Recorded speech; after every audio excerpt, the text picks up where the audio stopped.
Introduction. What this book can do for you.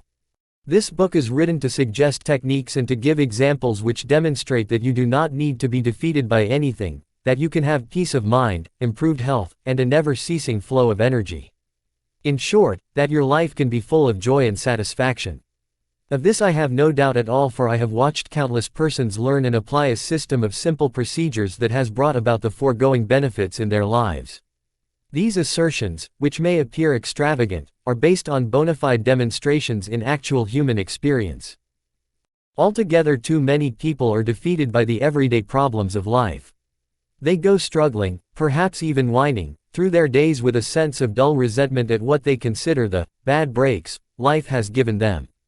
In a sense, there may be such a thing as the breaks in this life, but there is also a spirit and method by which we can control and even determine those breaks. It is a pity that people should let themselves be defeated by the problems, cares, and difficulties of human existence, and it is also quite unnecessary. In saying this, I certainly do not ignore or minimize the hardships and tragedies of the world, but neither do I allow them to dominate. You can permit obstacles to control your mind to the point where they are uppermost and thus become the dominating factors in your thought pattern. By learning how to cast them from the mind, by refusing to become mentally subservient to them, and by channeling spiritual power through your thoughts, you can rise above obstacles which ordinarily might defeat you. By methods I shall outline, obstacles are simply not permitted to destroy your happiness and well-being. You need be defeated only if you are willing to be. This book teaches you how to will, not to be. The purpose of this book is a very direct and simple one. It makes no pretense to literary excellence, nor does it seek to demonstrate any unusual scholarship on my part. This is simply a practical, direct action, personal improvement manual. It is written with the sole objective of helping the reader achieve a happy, satisfying, and worthwhile life. I thoroughly and enthusiastically believe in certain demonstrated and effective principles which, when practiced, produce a victorious life. My aim is to set them forth in this volume in a logical, simple, and understandable manner so that the reader, feeling a sense of need, may learn a practical method by which he can build for himself, with God's help, the kind of life he deeply desires. If you read this book thoughtfully, carefully absorbing its teachings, and if you will sincerely and persistently practice the principles and formulas set forth herein, you can experience an amazing improvement within yourself.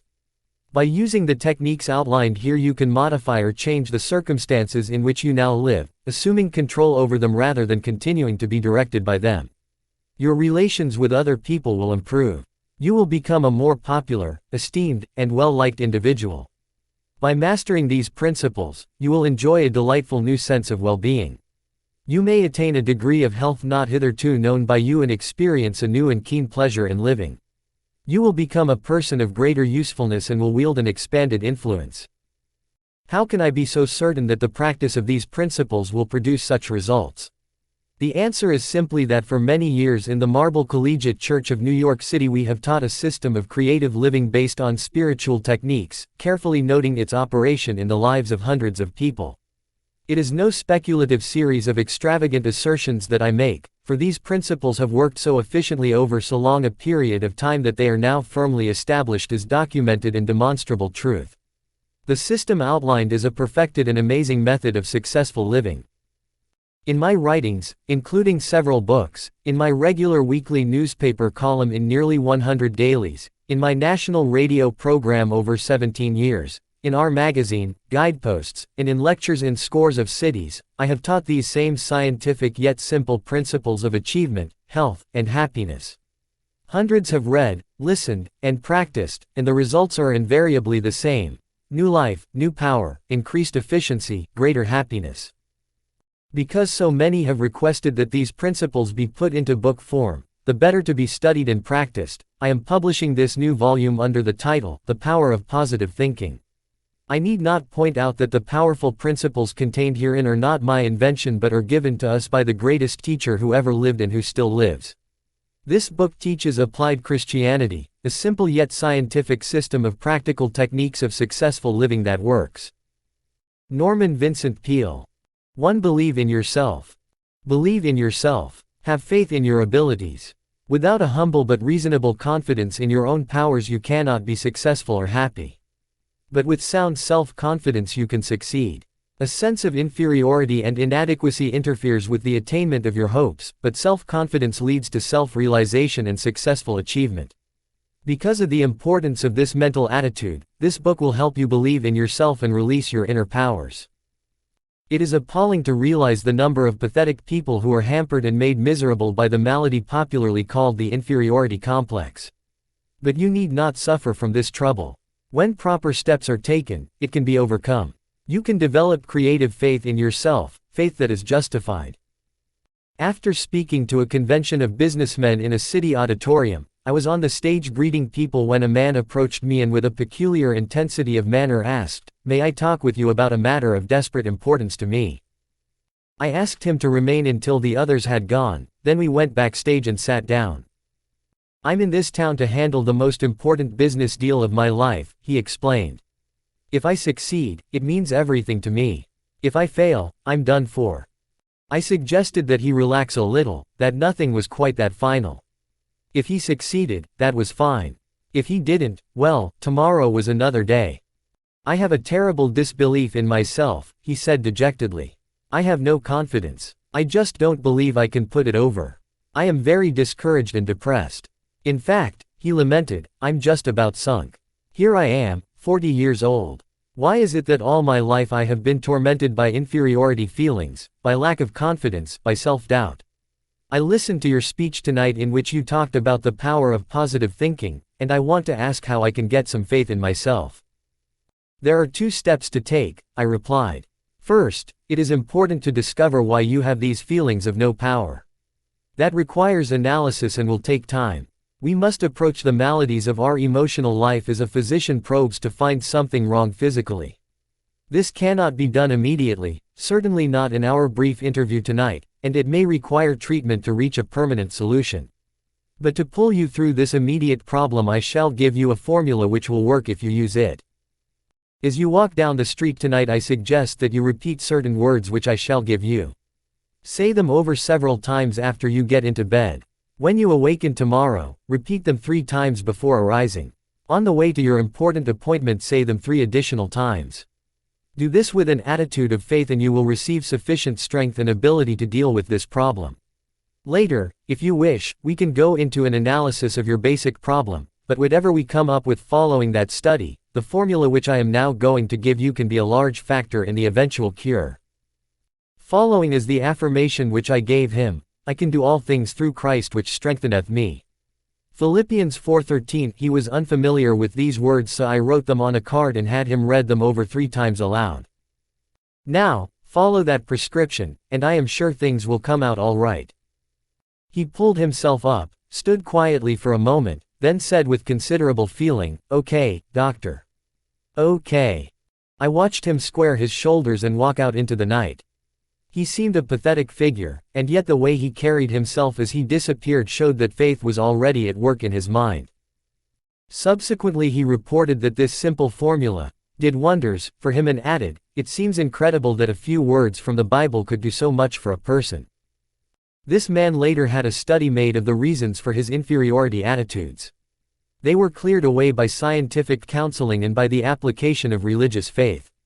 He was taught how to have faith, was given certain specific instructions to follow. These are given later in this chapter. Gradually he attained a strong, steady, reasonable confidence.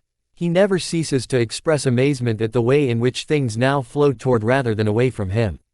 His personality has taken on a positive, not negative, character so that he no longer repels success, but, on the contrary, draws it to him. He now has an authentic confidence in his own powers. There are various causes of inferiority feelings, and not a few stem from childhood. An executive consulted me about a young man whom he wished to advance in his company. But, he explained, he cannot be trusted with important secret information and I'm sorry, for otherwise I would make him my administrative assistant. He has all the other necessary qualifications, but he talks too much, and without meaning to do so divulges matters of a private and important nature. Upon analysis I found that he talked too much, simply because of an inferiority feeling. To compensate for it he succumbed to the temptation of parading his knowledge. He associated with men who were rather well-to-do, all of whom had attended college and belonged to a fraternity. But this boy was reared in poverty, had not been a college man or fraternity member. Thus he felt himself inferior to his associates in education and social background. To build himself up with his associates and to enhance his self-esteem, his subconscious mind, which always seeks to provide a compensatory mechanism, supplied him with a means for raising his ego. He was on the inside, in the industry, and accompanied his superior to conferences where he met outstanding men and listened to important private conversations. He reported just enough of his inside information to cause his associates to regard him with admiration and envy. This served to elevate his self-esteem and satisfy his desire for recognition. When the employer became aware of the cause of this personality trait, being a kindly and understanding man, he pointed out to the young man the opportunities in business to which his abilities could lead him.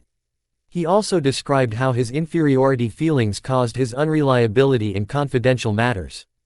This self-knowledge, together with a sincere practicing of the techniques of faith and prayer, made him a valuable asset to his company. His real powers were released. I can perhaps illustrate the manner in which many youngsters acquire an inferiority complex through the use of a personal reference. As a small boy I was painfully thin. I had lots of energy, was on a track team, was healthy and hard as nails, but thin. And that bothered me because I didn't want to be thin. I wanted to be fat. I was called skinny, but I didn't want to be called skinny. I wanted to be called fat. I longed to be hard-boiled and tough and fat. I did everything to get fat. I drank cod liver oil, consumed vast numbers of milkshakes, ate thousands of chocolate sundaes with whipped cream and nuts, cakes and pies innumerable, but they did not affect me in the slightest. I stayed thin and lay awake nights thinking and agonizing about it. I kept on trying to get heavy until I was about 30, when all of a sudden did I get heavy. I bulged at the seams. Then I became self-conscious because I was so fat, and finally had to take off 40 pounds with equal agony to get myself down to respectable size. In the second place, to conclude this personal analysis, which I give only because it may help others by showing how this malady works, I was a minister's son and was constantly reminded of that fact. Everybody else could do everything, but if I did even the slightest little thing, you are a preacher's son. So I didn't want to be a preacher's son, for preacher's sons are supposed to be nice and namby-pamby. I wanted to be known as a hard-boiled fellow. Perhaps that is why preachers' sons get their reputation for being a little difficult, because they rebel against having to carry the banner of the church all the time. I vowed there was one thing I would never do, and that was to become a preacher. Also, I came of a family practically every member of which was a performer in public, a platform speaker, and that was the last thing I wanted to be. They used to make me get up in public to make speeches when it scared me to death, even filled me with terror. That was years ago, but the twinge of it comes to me every now and then when I walk onto a platform. I had to use every known device to develop confidence in what powers the good Lord gave me. I found the solution of this problem in the simple techniques of faith taught in the Bible. These principles are scientific and sound and can heal any personality of the pain of inferiority feelings. Their use can enable the sufferer to find and release the powers which have been inhibited by a feeling of inadequacy. Such are some of the sources of the inferiority complex which erect power barriers in our personalities. It is some emotional violence done to us in childhood, or the consequences of certain circumstances, or something we did to ourselves. This malady arises out of the misty past in the dim recesses of our personalities. Perhaps you had an older brother who was a brilliant student. He got A's in school, you made only C's, and you never heard the last of it. So you believed that you could never succeed in life as he could. He got A's and you got C's, so you reasoned that you were consigned to getting C's all your life. Apparently you never realized that some of those who failed to get high grades in school have been the greatest successes outside of school. Just because somebody gets an A in college doesn't make him the greatest man in the United States, because maybe his A's will stop when he gets his diploma, and the fellow who got C's in school will go on later to get the real A's in life. The greatest secret for eliminating the inferiority complex, which is another term for deep and profound self-doubt, is to fill your mind to overflowing with faith. Develop a tremendous faith in God, and that will give you a humble yet soundly realistic faith in yourself. The acquiring of dynamic faith is accomplished by prayer, lots of prayer, by reading and mentally absorbing the Bible and by practicing its faith techniques. In another chapter I deal with specific formulas of prayer, but I want to point out here that the type of prayer that produces the quality of faith required to eliminate inferiority is of a particular nature. Surface skimming, formalistic and perfunctory prayer is not sufficiently powerful. A wonderful colored woman, a cook in the home of friends of mine in Texas, was asked how she so completely mastered her troubles. She answered that ordinary problems could be met by ordinary prayers, but that, when a big trouble comes along, you have to pray deep prayers. One of my most inspiring friends was the late Harlow B. Andrews of Syracuse, New York, one of the best businessmen and competent spiritual experts I ever knew. He said the trouble with most prayers is that they aren't big enough. To get anywhere with faith, said he, learn to pray big prayers. God will rate you according to the size of your prayers. Doubtless he was right, for the scriptures say, according to your faith be it unto you. Matthew 9:29. So the bigger your problem, the bigger your prayer should be. Roland Hayes, the singer, quoted his grandfather to me, a man whose education was not equal to that of his grandson, but whose native wisdom was obviously sound. He said, the trouble with lots of prayers is they ain't got no suction. Drive your prayers deep into your doubts, fears, inferiorities. Pray deep, big prayers that have plenty of suction and you will come up with powerful and vital faith. Go to a competent spiritual advisor and let him teach you how to have faith. The ability to possess and utilize faith and gain the release of powers it provides are skills and, like any skills, must be studied and practiced to gain perfection. At the conclusion of this chapter are listed 10 suggestions for overcoming your inferiority pattern and for developing faith. Practice these rules diligently and they will aid you in developing confidence in yourself by dissipating your feelings of inferiority, however deeply embedded. At this point, however, I wish to indicate that to build up feelings of self-confidence, the practice of suggesting confidence concepts to your mind is very effective. If your mind is obsessed by thoughts of insecurity and inadequacy, it is, of course, due to the fact that such ideas have dominated your thinking over a long period of time. Another and more positive pattern of ideas must be given the mind, and that is accomplished by repetitive suggestion or confidence ideas. In the busy activities of daily existence, thought disciplining is required if you are to re-educate the mind and make of it a power-producing plant. It is possible, even in the midst of your daily work, to drive confident thoughts into consciousness. Let me tell you about one man who did so by the use of a unique method. One icy winter morning he called for me at a hotel in a Midwestern city to take me about 35 miles to another town to fill a lecture engagement. We got into his car and started off at a rather high rate of speed on the slippery road. He was going a little faster than I thought reasonable, and I reminded him that we had plenty of time and suggested that we take it easy. Don't let my driving worry you, he replied. I used to be filled with all kinds of insecurities myself, but I got over them. I was afraid of everything. I feared an automobile trip or an airplane flight, and if any of my family went away I worried until they returned. I always went around with a feeling that something was going to happen, and it made my life miserable. I was saturated with inferiority and lacked confidence. This state of mind reflected itself in my business and I wasn't doing very well. But I hit upon a wonderful plan which knocked all these insecurity feelings out of my mind, and now I live with a feeling of confidence, not only in myself but in life generally. This was the wonderful plan. He pointed to 2 clips fastened on the instrument panel of the car just below the windshield and, reaching into the glove compartment, took out a pack of small cards. He selected one and slipped it beneath the clip. It read, "If ye have faith, nothing shall be impossible unto you." Matthew 17:20. He removed that one, shuffled expertly through the cards with one hand as he drove, selected another, and placed it under the clip. This one read, "If God be for us, who can be against us?" Romans 8:31. I'm a traveling salesman, he explained, and I drive around all day calling on my customers. I have discovered that while a man drives he thinks all kinds of thoughts. If his pattern of thought is negative, he will think many negative thoughts during the day, and that, of course, is bad for him, but that is the way I used to be. I used to drive around all day between calls thinking fear and defeat thoughts, and incidentally that is one reason my sales were down. But since I have been using these cards as I drive and committing the words to memory, I have learned to think differently. The old insecurities that used to haunt me are just about all gone, and instead of thinking fear thoughts of defeat and ineffectiveness, I think thoughts of faith and courage. It is really wonderful the way this method has changed me. It has helped in my business, too, for how can one expect to make a sale if he drives up to a customer's place of business thinking he is not going to make a sale? This plan used by my friend is a very wise one. By filling his mind with affirmations of the presence, support, and help of God, he had actually changed his thought processes. He put an end to the domination of his long-held sense of insecurity. His potential powers were set free. We build up the feeling of insecurity or security by how we think. If in our thoughts we constantly fix attention upon sinister expectations of dire events that might happen, the result will be constantly to feel insecure. And what is even more serious is the tendency to create, by the power of thought, the very condition we fear.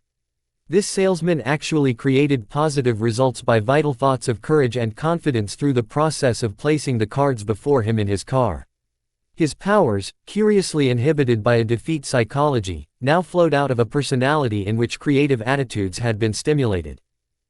Lack of self-confidence apparently is one of the great problems besetting people today. In a university, a survey was made of 600 students in psychology courses. The students were asked to state their most difficult personal problem. 75% listed lack of confidence. It can safely be assumed that the same large proportion is true of the population generally. Everywhere you encounter people who are inwardly afraid, who shrink from life, who suffer from a deep sense of inadequacy and insecurity, who doubt their own powers. Deep within themselves they mistrust their ability to meet responsibilities or to grasp opportunities. Always they are beset by the vague and sinister fear that something is not going to be quite right. They do not believe that they have it in them to be what they want to be, and so they try to make themselves content with something less than that of which they are capable. Thousands upon thousands go crawling through life on their hands and knees, defeated and afraid. And in most cases such frustration of power is unnecessary. The blows of life, the accumulation of difficulties, the multiplication of problems tend to sap energy and leave you spent and discouraged. In such a condition the true status of your power is often obscured, and a person yields to a discouragement that is not justified by the facts. It is vitally essential to reappraise your personality assets. When done in an attitude of reasonableness, this evaluation will convince you that you are less defeated than you think you are. For example, a man 52 years of age consulted me. He was in great despondency. He revealed utter despair. He said he was all through. He informed me that everything he had built up over his lifetime had been swept away. Everything? I asked. Everything, he repeated. He was through, he reiterated. I have nothing left at all. Everything is gone. There is no hope, and I am too old to start all over again. I have lost all faith. Naturally I felt sympathetic toward him, but it was evident that his chief trouble was the fact that dark shadows of hopelessness had entered his mind and discolored his outlook, distorting it. Behind this twisted thinking his true powers had retreated, leaving him without force. So, I said, suppose we take a piece of paper and write down the values you have left. There's no use, he sighed. I haven't a single thing left. I thought I told you that. I said, let's just see anyway. Then asked, is your wife still with you? Why, yes, of course, and she is wonderful. We have been married for 30 years. She would never leave me no matter how bad things are. All right, let us put that down. Your wife is still with you and she will never leave you no matter what happens. How about your children? Got any children? Yes, he replied, I have 3 and they are certainly wonderful. I have been touched by the way they have come to me and said, Dad, we love you, and we'll stand by you. Well, then, I said, that is number 2, 3 children who love you and who will stand by you. Got any friends? I asked. Yes, he said, I really have some fine friends. I must admit they have been pretty decent. They have come around and said they would like to help me, but what can they do? They can't do anything. That is number 3, you have some friends who would like to help you and who hold you in esteem. How about your integrity? Have you done anything wrong? My integrity is all right, he replied. I have always tried to do the right thing and my conscience is clear. All right, I said, we will put that down as number 4, integrity. How about your health? My health is all right, he answered. I have had very few sick days and I guess I am in pretty good shape physically. So let's put down as number 5, good physical health. How about the United States? Do you think it's still doing business and is the land of opportunity? Yes, he said. It is the only country in the world I would want to live in. That is number 6, you live in the United States, land of opportunity, and you are glad to be here. Then I asked, how about your religious faith? Do you believe in God and that God will help you? Yes, he said. I do not think I could have gotten through this at all if I hadn't had some help from God. Now, I said, let's list the assets we have figured out. 1. A wonderful wife, married for 30 years. 2. 3 devoted children who will stand by you. 3. Friends who will help you and who hold you in esteem. 4. Integrity, nothing to be ashamed of. 5. Good physical health. 6. Live in the United States, the greatest country in the world. 7. Have religious faith. I shoved it across the table at him. Take a look at that. I guess you have quite a total of assets. I thought you told me everything had been swept away. He grinned ashamedly. I guess I didn't think of those things. I never thought of it that way. Perhaps things aren't so bad at that, he said pensively. Maybe I can start all over again if I can just get some confidence, if I can get the feel of some power within me. Well, he got it, and he did start all over again. But he did so only when he changed his viewpoint, his mental attitude. Faith swept away his doubts, and more than enough power to overcome all his difficulties emerged from within him. This incident illustrates a profound truth which is expressed in a very important statement made by the famous psychiatrist, Dr. Karl Menninger. He said, "Attitudes are more important than facts." That is worth repeating until its truth grips you. Any fact facing us, however difficult, even seemingly hopeless, is not so important as our attitude toward that fact. How you think about a fact may defeat you before you ever do anything about it. You may permit a fact to overwhelm you mentally before you start to deal with it actually. On the other hand, a confident and optimistic thought pattern can modify or overcome the fact altogether. I know a man who is a tremendous asset to his organization, not because of any extraordinary ability, but because he invariably demonstrates a triumphant thought pattern. Perhaps his associates view a proposition pessimistically, so he employs what he calls the vacuum cleaner method. That is, by a series of questions he sucks the dust out of his associates' minds, he draws out their negative attitudes. Then quietly he suggests positive ideas concerning the proposition until a new set of attitudes gives them a new concept of the facts. They often comment upon how different facts appear when this man goes to work on them. It's the confidence attitude that makes the difference, nor does this rule out objectivity in an appraisal of facts. The inferiority complex victim sees all facts through discolored attitudes. The secret of correction is simply to gain a normal view, and that is always slanted on the positive side. So if you feel that you are defeated and have lost confidence in your ability to win, sit down, take a piece of paper and make a list, not of the factors that are against you, but of those that are for you. If you or I or anybody think constantly of the forces that seem to be against us, we will build them up into a power far beyond that which is justified. They will assume a formidable strength which they do not actually possess. But if, on the contrary, you mentally visualize and affirm and reaffirm your assets and keep your thoughts on them, emphasizing them to the fullest extent, you will rise out of any difficulty regardless of what it may be. Your inner powers will reassert themselves and, with the help of God, lift you from defeat to victory. One of the most powerful concepts, one which is a sure cure for lack of confidence, is the thought that God is actually with you and helping you. This is one of the simplest teachings in religion, namely, that Almighty God will be your companion, will stand by you, help you, and see you through. No other idea is so powerful in developing self-confidence as this simple belief when practiced. To practice it, simply affirm, God is with me, God is helping me, God is guiding me. Spend several minutes each day visualizing His presence. Then practice believing that affirmation. Go about your business on the assumption that what you have affirmed and visualized is true. Affirm it, visualize it, believe it, and it will actualize itself. The release of power which this procedure stimulates will astonish you. Feelings of confidence depend upon the type of thoughts that habitually occupy your mind. Think defeat and you are bound to feel defeated. But practice thinking confident thoughts, make it a dominating habit, and you will develop such a strong sense of capacity that regardless of what difficulties arise you will be able to overcome them. Feelings of confidence actually induce increased strength. Basil King once said, "Be bold, and mighty forces will come to your aid." Experience proves the truth of this. You will feel these mighty forces aiding you as your increasing faith reconditions your attitudes. Emerson declared a tremendous truth: they conquer who believe they can. And he added, "Do the thing you fear and the death of fear is certain."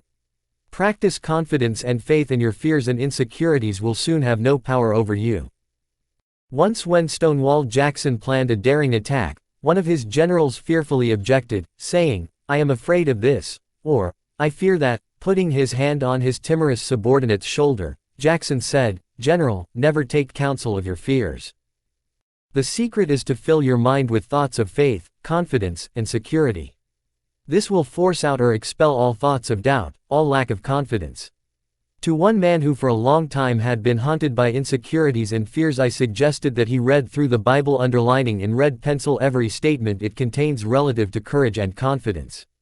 He also committed them to memory, in effect cramming his mind full of the healthiest, happiest, most powerful thoughts in the world.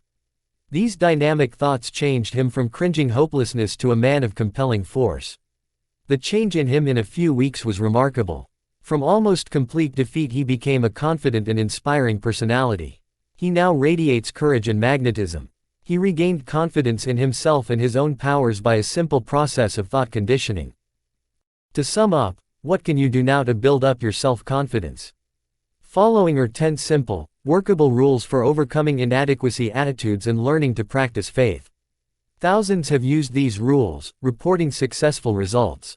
Undertake this program and you, too, will build up confidence in your powers. You, too, will have a new feeling of power. 1. Formulate and stamp indelibly on your mind a mental picture of yourself as succeeding. Hold this picture tenaciously. Never permit it to fade. Your mind will seek to develop this picture. Never think of yourself as failing, never doubt the reality of the mental image. That is most dangerous, for the mind always tries to complete what it pictures. So always picture success, no matter how badly things seem to be going at the moment. 2. Whenever a negative thought concerning your personal powers comes to mind, deliberately voice a positive thought to cancel it out. 3. Do not build up obstacles in your imagination. Depreciate every so-called obstacle. Minimize them. Difficulties must be studied and efficiently dealt with to be eliminated, but they must be seen for only what they are. They must not be inflated by fear thoughts. 4. Do not be awestruck by other people and try to copy them. Nobody can be you as efficiently as you can. Remember also that most people, despite their confident appearance and demeanor, are often as scared as you are and as doubtful of themselves. 5. 10 times a day repeat these dynamic words: "If God be for us, who can be against us?" Romans 8:31. Stop reading and repeat them now slowly and confidently. 6. Get a competent counselor to help you understand why you do what you do. Learn the origin of your inferiority and self-doubt feelings, which often begin in childhood. Self-knowledge leads to a cure. 7. 10 times each day practice the following affirmation, repeating it out loud if possible. I can do all things through Christ which strengtheneth me. Philippians 4:13. Repeat those words now. That magic statement is the most powerful antidote on earth to inferiority thoughts. 8. Make a true estimate of your own ability, then raise it 10%. Do not become egotistical, but develop a wholesome self-respect. Believe in your own God-released powers. 9. Put yourself in God's hands. To do that, simply state, I am in God's hands. Then believe you are now receiving all the power you need. Feel it flowing into you. Affirm that the kingdom of God is within you, Luke 17:21, in the form of adequate power to meet life's demands.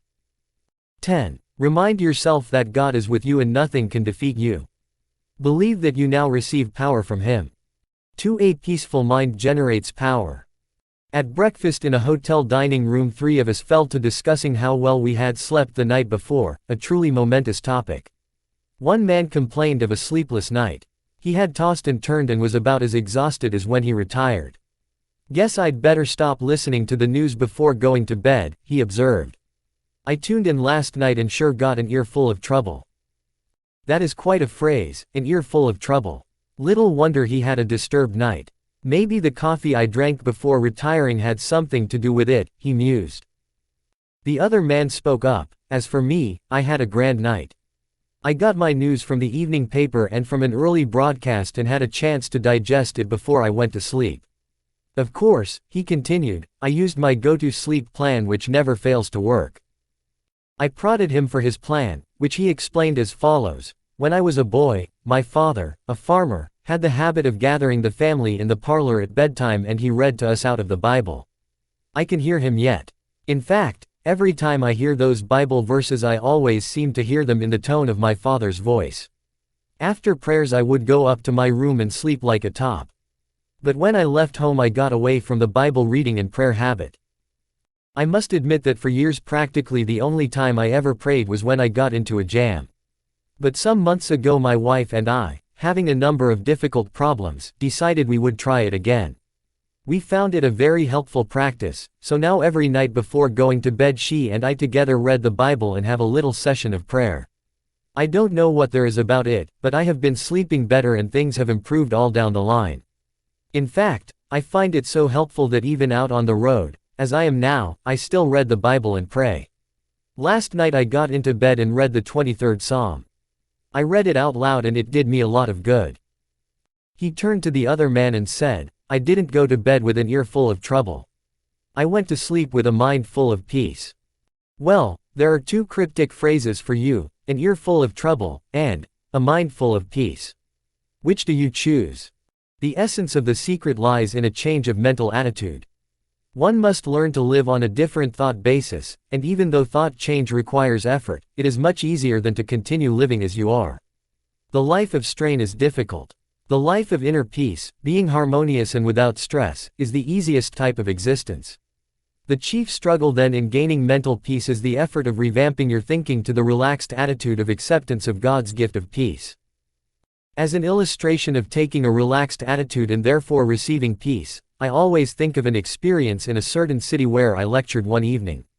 Prior to going on the platform I was sitting backstage going over my speech when a man approached and wanted to discuss a personal problem.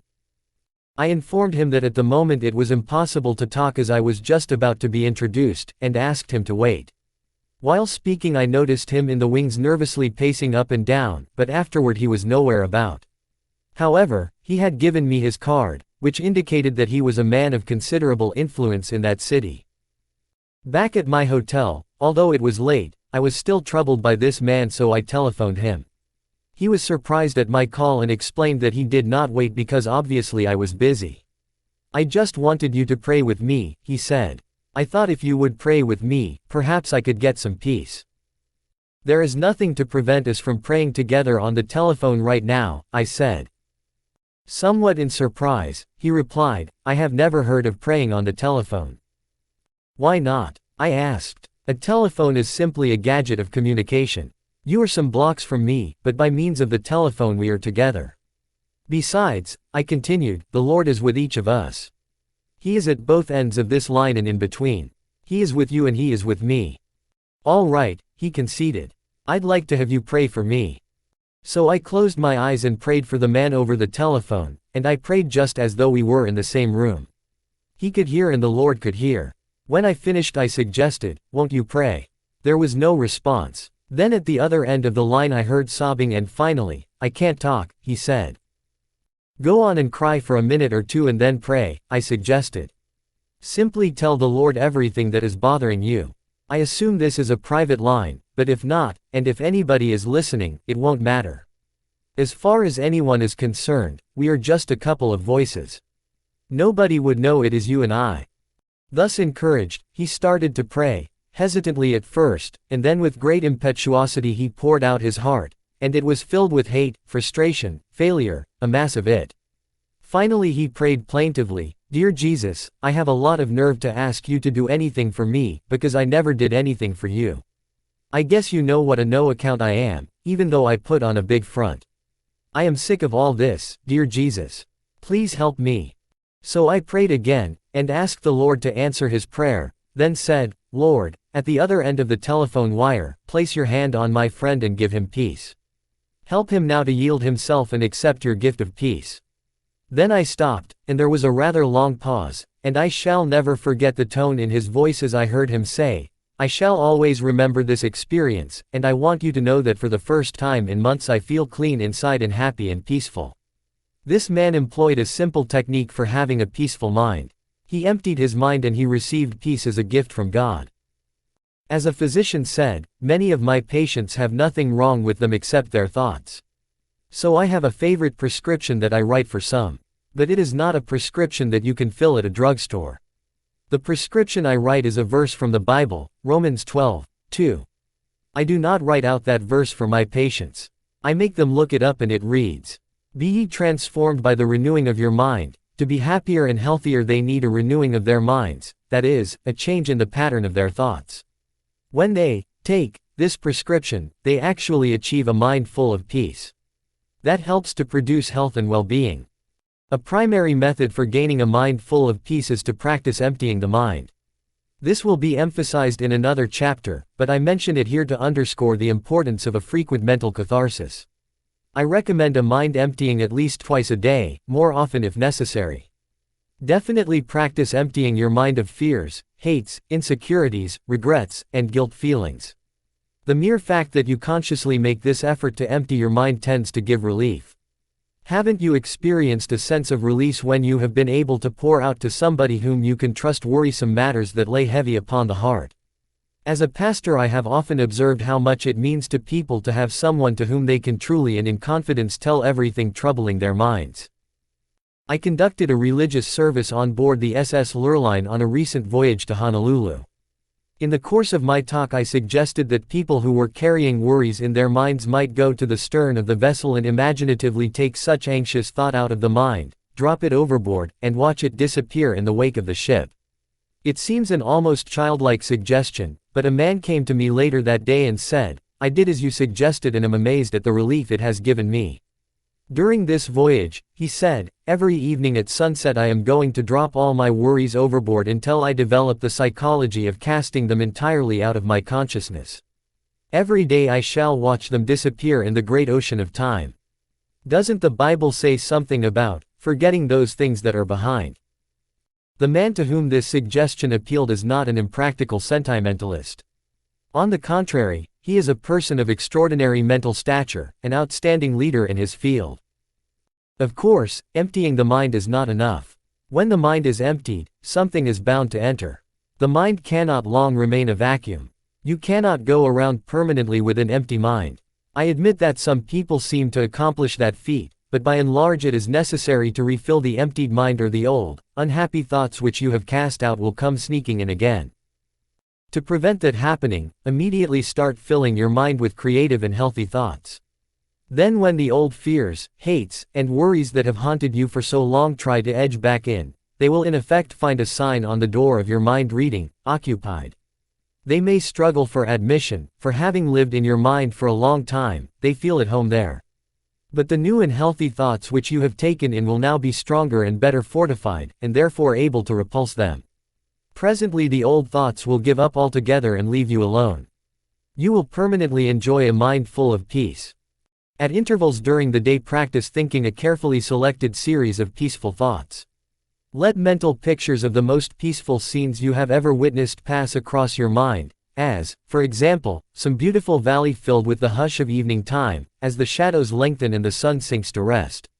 Or recall the silvery light of the moon falling upon rippling waters, or remember the sea washing gently upon soft shores of sand. Such peaceful thought images will work upon your mind as a healing medicine. So now and then during every day allow motion pictures of peace slowly to cross your mind. Practice the technique of suggestive articulation, that is, repeat audibly some peaceful words. Words have profound suggestive power, and there is healing in the very saying of them. Utter a series of panicky words and your mind will immediately go into a mild state of nervousness. You will perhaps feel a sinking in the pit of your stomach that will affect your entire physical mechanism. If, on the contrary, you speak peaceful, quieting words, your mind will react in a peaceful manner. Use such a word as tranquility. Repeat that word slowly several times. Tranquility is one of the most beautiful and melodic of all English words, and the mere saying of it tends to induce a tranquil state. Another healing word is serenity. Picturize serenity as you say it. Repeat it slowly and in the mood of which the word is a symbol. Words such as these have a healing potency when used in this manner. It is also helpful to use lines from poetry or passages from the scriptures. A man of my acquaintance who achieved a remarkable peace of mind has the habit of writing on cards unusual quotations expressing peacefulness. He carries one of the cards in his wallet at all times, referring to it frequently until each quotation is committed to memory. He says that each such idea dropped into the subconscious lubricates his mind with peace. A peaceful concept is indeed oil on troubled thoughts. One of the quotations which he used is from a 16th century mystic: "Let nothing disturb you. Let nothing frighten you. Everything passes away except God. God alone is sufficient." The words of the Bible have a particularly strong therapeutic value. Drop them into your mind, allowing them to dissolve in consciousness, and they will spread a healing balm over your entire mental structure. This is one of the simplest processes to perform and also one of the most effective in attaining peace of mind. A salesman told me of an incident that took place in a Midwestern hotel room. He was one of a group of businessmen having a conference. One man was very much on edge. He was snappy, argumentative, high-strung. Everyone present knew him quite well and realized he was under great nervous pressure. But finally his irritating attitudes began to get on everybody's nerves. Presently this nervous individual opened his traveling bag, took out a big bottle of brackish-looking medicine, and poured himself a large dose. Asked what this medicine was, he growled, "Oh, it's something for nerves. I feel like I'm going to break in pieces.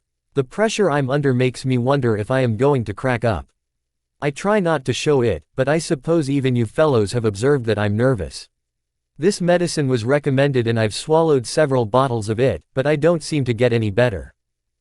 The other men laughed, then one said in a kindly manner, "Bill, I don't know anything about that medicine you are taking.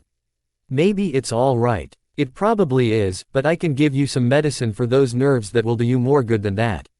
I know, because it cured me, and I was worse off than you are." "What is this medicine?" snapped the other. The other man reached into his bag and pulled out a book. "This book will do the job, and I really mean it. I suppose you think it's strange that I carry a Bible around in my bag, but I don't care who knows it. I am not a bit ashamed of it. I have been carrying this Bible in my bag for the past 2 years, and I have marked places in it that help keep my mind at peace. It works for me, and I think it can do something for you too. Why not give it a trial?" The others were listening with interest to this unusual speech. The nervous man had sunk low in his chair. Seeing that he was making an impression, the speaker continued, "I had a peculiar experience in a hotel one night which got me into the habit of reading the Bible. I was getting into a pretty tense state. I was out on a business trip and late one afternoon came up to my room terribly nervous. I tried to write some letters, but couldn't get my mind on them.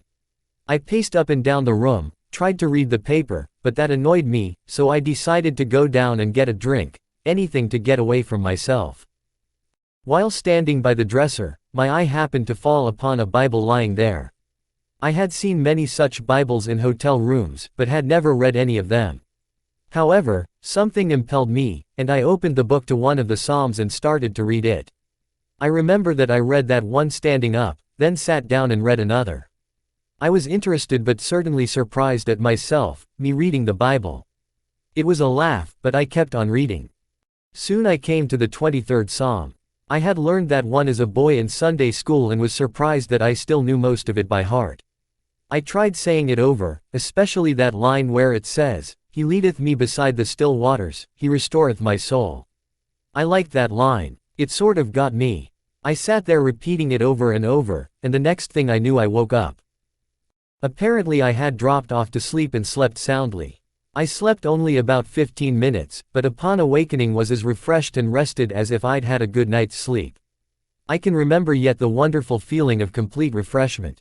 Then I realized that I felt peaceful, and said to myself, "Isn't it strange? What is wrong with me that I have missed something as wonderful as this?" So after that experience, he said, I bought a Bible, a little one I could put in my bag, and I've been carrying it ever since. I honestly like to read it, and I am not nearly so nervous as I used to be. So, he added, try that, Bill, and see if it doesn't work. Bill did try it, and he kept on trying it. He reported that it was a bit strange and difficult for him at first, and he read the Bible on the sly when nobody was around. He didn't want to be thought holy or pious. But now he says he brings it out on trains and planes or any old place, and reads it, and it does him a world of good. I no longer need to take nerve medicine, he declared. This scheme must have worked in Bill's case, for he is easy to get along with now. His emotions are under control. These two men found that getting peace of mind isn't complicated. You merely feed your mind with thoughts that cause it to be peaceful. To have a mind full of peace, merely fill it full of peace. It's as simple as that. There are other practical ways by which you can develop serenity and quiet attitudes. One way is through your conversation. Depending upon the words we use and the tone in which we use them, we can talk ourselves into being nervous, high-strung, and upset. We can talk ourselves into either negative or positive results. By our speech we can also achieve quiet reactions. Talk peaceful to be peaceful. In a group, when the conversation takes a trend that is upsetting, try injecting peaceful ideas into the talk. Note how it counteracts the nervous tensions. Conversation filled with expressions of unhappy expectation, at breakfast, for example, often sets the tone of the day. Little wonder things turn out according to the unhappy specifications. Negative conversation adversely affects circumstances. Certainly, talk of a tense and nervous nature enhances inner agitation. On the contrary, start each day by affirming peaceful, contented, and happy attitudes, and your days will tend to be pleasant and successful. Such attitudes are active and definite factors in creating satisfactory conditions. Watch your manner of speech then if you wish to develop a peaceful state of mind. It is important to eliminate from conversations all negative ideas, for they tend to produce tension and annoyance inwardly. For example, when you are with a group of people at luncheon, do not comment that the communists will soon take over the country. In the first place, communists are not going to take over the country, and by so asserting you create a depressing reaction in the minds of others. It undoubtedly affects digestion adversely. The depressing remark colors the attitude of all present, and everyone goes away with a perhaps slight but definite feeling of annoyance. They also carry away with then a mild but definite feeling that something is wrong with everything. There are times when we must face these harsh questions and deal with them objectively and vigorously, and no one has more contempt for communism than I have, but as a general thing, to have peace of mind, fill your personal and group conversations with positive, happy, optimistic, satisfying expressions. The words we speak have a direct and definite effect upon our thoughts. Thoughts create words, for words are the vehicles of ideas. But words also affect thoughts and help to condition, if not to create, attitudes. In fact, what often passes for thinking starts with talk. Therefore, if the average conversation is scrutinized and disciplined to be sure that it contains peaceful expressions, the result will be peaceful ideas and ultimately, therefore, a peaceful mind. Another effective technique in developing a peaceful mind is the daily practice of silence. Everyone should insist upon not less than a quarter of an hour of absolute quiet every 24 hours. Go alone into the quietest place available to you and sit or lie down for 15 minutes and practice the art of silence. Do not talk to anyone. Do not write. Do not read. Think as little as possible. Throw your mind into neutral. Conceive of your mind as quiescent and active. This will not be easy at first because thoughts are stirring up your mind, but practice will increase your efficiency. Conceive of your mind as the surface of a body of water and see how nearly quiet you can make it, so that there is not a ripple. When you have attained a quiescent state, then begin to listen for the deeper sounds of harmony and beauty and of God that are to be found in the essence of silence. Americans unfortunately are not skilled in this practice, which is a pity, for as Thomas Carlyle said, silence is the element in which great things fashion themselves. This generation of Americans has missed something that our forefathers knew and which helped to condition their character, and that is the silence of the great forester of the far-reaching plains. Perhaps our lack of inner peace is due to some extent to the effect of noise upon the nervous system of modern people. Scientific experiments show that noise in the place where we work, live, or sleep reduces efficiency to a noticeable degree. Contrary to popular belief, it is doubtful if we ever completely adjust our physical, mental, or nervous mechanisms to noise. No matter how familiar a repeated sound becomes, it never passes unheard by the subconscious. Automobile horns, the roar of airplanes, and other strident noises actually result in physical activity during sleep. Impulses transmitted to and through the nerves by these sounds cause muscular movements which detract from real rest. If the reaction is sufficiently severe, it partakes of the nature of shock. On the contrary, silence is a healing, soothing, healthy practice. Star Daily says, "No man or woman of my acquaintance who knows how to practice silence and has ever been sick to my knowledge. I have noticed that my own afflictions come upon me when I do not balance expression with relaxation." Star Daily closely associates silence with spiritual healing. The sense of rest that results from a practice of complete silence is a therapy of utmost value. In the circumstances of modern life, with its acceleration of pace, the practice of silence is admittedly not so simple as it was in the days of our forefathers. A vast number of noise-producing gadgets exist that they did not know, and our daily program is more hectic. Space has been annihilated in the modern world, and apparently we are also attempting to annihilate the factor of time. It is only rarely possible for an individual to walk in deep woods or sit by the sea or meditate on a mountaintop or on the deck of a vessel in the midst of the ocean. But when we do have such experiences, we can print on the mind the picture of the silent place and the feel of the moment and return to it in memory to live it over again just as truly as when we were actually in that scene. In fact, when you return to it in memory, the mind tends to remove any unpleasant factors present in the actual situation. The memory visit is often an improvement over the actual, for the mind tends to reproduce only the beauty in the remembered scene. For example, as I write these words, I am on a balcony of one of the most beautiful hotels in the world, the Royal Hawaiian on the famed and romantic Waikiki Beach in Honolulu, Hawaii. I am looking into a garden filled with graceful palm trees, swaying in the balmy breeze. The air is laden with the aroma of exotic flowers. Hibiscus, of which on these islands there are 2,000 varieties, fill the garden. Outside my windows are papaya trees laden with ripening fruit. The brilliant color of the royal poinciana, the flame of the forest trees, adds to the glamour of the scene, and the acacia trees are hung heavily with their exquisite white flowers. The incredible blue ocean surrounding these islands stretches away to the horizon. The white waves are surging in, and the Hawaiians and my fellow visitors are riding gracefully on surf boards and outrigger canoes. Altogether it is a scene of entrancing beauty. It has an indescribably healing effect upon me as I sit here writing about the power generated in a peaceful mind. The insistent responsibilities under which I ordinarily live seem so far away. Though I am in Hawaii to give a series of lectures and to write this book, nevertheless the peace with which this place is filled envelops me. Yet I realize that when I have returned to my home in New York, 5,000 miles away, I shall only then truly savor the exquisite joy of the beauty which I now behold. It will become enshrined in memory as a prized retreat to which my mind can go in the busy days that lie ahead. Often, when far from this idyllic place, I shall return in memory to find peace along the palm-lined, foam-washed beach at Waikiki. Fill your mind with all peaceful experiences possible, then make planned and deliberate excursions to them in memory. You must learn that the easiest way to an easy mind is to create an easy mind. This is done by practice, by the application of some such simple principles as outlined here. The mind quickly responds to teaching and discipline. You can make the mind give you back anything you want, but remember the mind can give back only what it was first given. Saturate your thoughts with peaceful experiences, peaceful words and ideas, and ultimately you will have a storehouse of peace-producing experiences to which you may turn for refreshment and renewal of your spirit.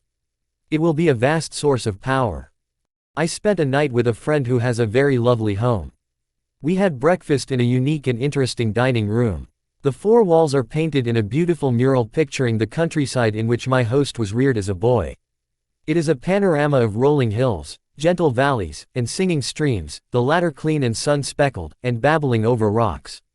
Winding roads meander through pleasant meadows. Little houses dot the landscape.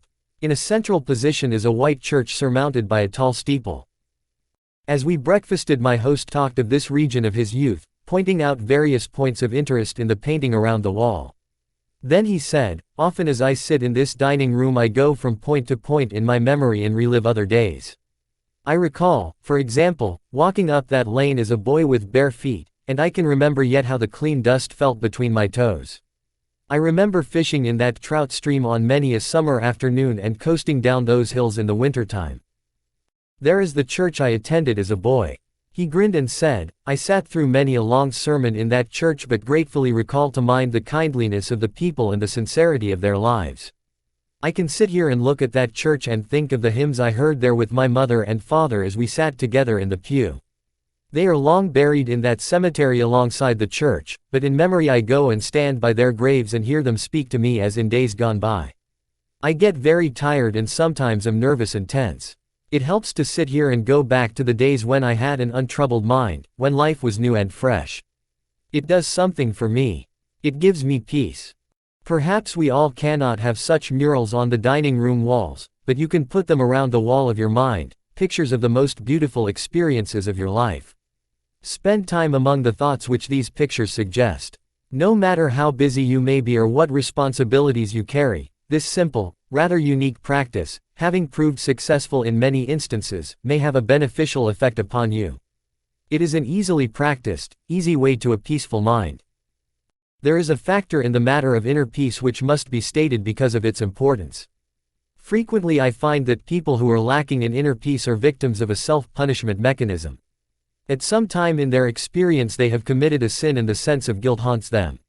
They have sincerely sought divine forgiveness, and the good Lord will always forgive anyone who asks Him and who means it. However, there is a curious quirk within the human mind whereby sometimes an individual will not forgive himself. He feels that he deserves punishment and therefore is constantly anticipating that punishment. As a result he lives in a constant apprehension that something is going to happen. In order to find peace under these circumstances he must increase the intensity of his activity. He feels that hard work will give him some release from his sense of guilt. A physician told me that in his practice a number of cases of nervous breakdown were traceable to a sense of guilt for which the patient had unconsciously attempted to compensate by hectic overwork. The patient attributed his breakdown not to the sense of guilt, but to his overworked condition. But, said the physician, these men need not have broken down from overwork if first the sense of guilt had been fully released. Peace of mind under such circumstances is available by yielding the guilt as well as the tension it produces to the healing therapy of Christ. At a resort hotel where I had gone for a few days of quiet writing I encountered a man from New York whom I knew slightly. He was a high-pressured, hard-driving, and exceedingly nervous business executive. He was sitting in the sun in a deck chair. At his invitation I sat down and chatted with him. "I'm glad to see you relaxing in this beautiful spot," I commented. He replied nervously, "I haven't any business being here. I've so much work to do at home. I'm under terrible pressure. Things have got me down, I'm nervous and can't sleep. I'm jumpy. My wife insisted that I come down here for a week. The doctors say there's nothing wrong with me if I just get to thinking right and relax. But how in the world do you do that?" he challenged. Then he gave me a piteous look. "Doctor," he said, "I would give anything if I could be peaceful and quiet. It's what I want more than anything in this world." We talked a bit, and it came out in the conversation that he was always worrying that something sinister was going to happen. For years he had anticipated some dire event, living in constant apprehension about something happening to his wife or his children or his home. It was not difficult to analyze his case. His insecurity arose from a double source, from childhood insecurities and from later guilty experiences. His mother had always felt that something was going to happen, and he had absorbed her anxiety feelings. Later he committed some sins, and his subconscious mind insisted upon self-punishment. He became victim to the mechanism of self-punishment. As a result of this unhappy combination I found him this day in a highly inflamed state of nervous reaction. Finishing our conversation, I stood beside his chair a moment. There was no one near, so I rather hesitantly suggested, "Would you by any chance like me to pray with you?"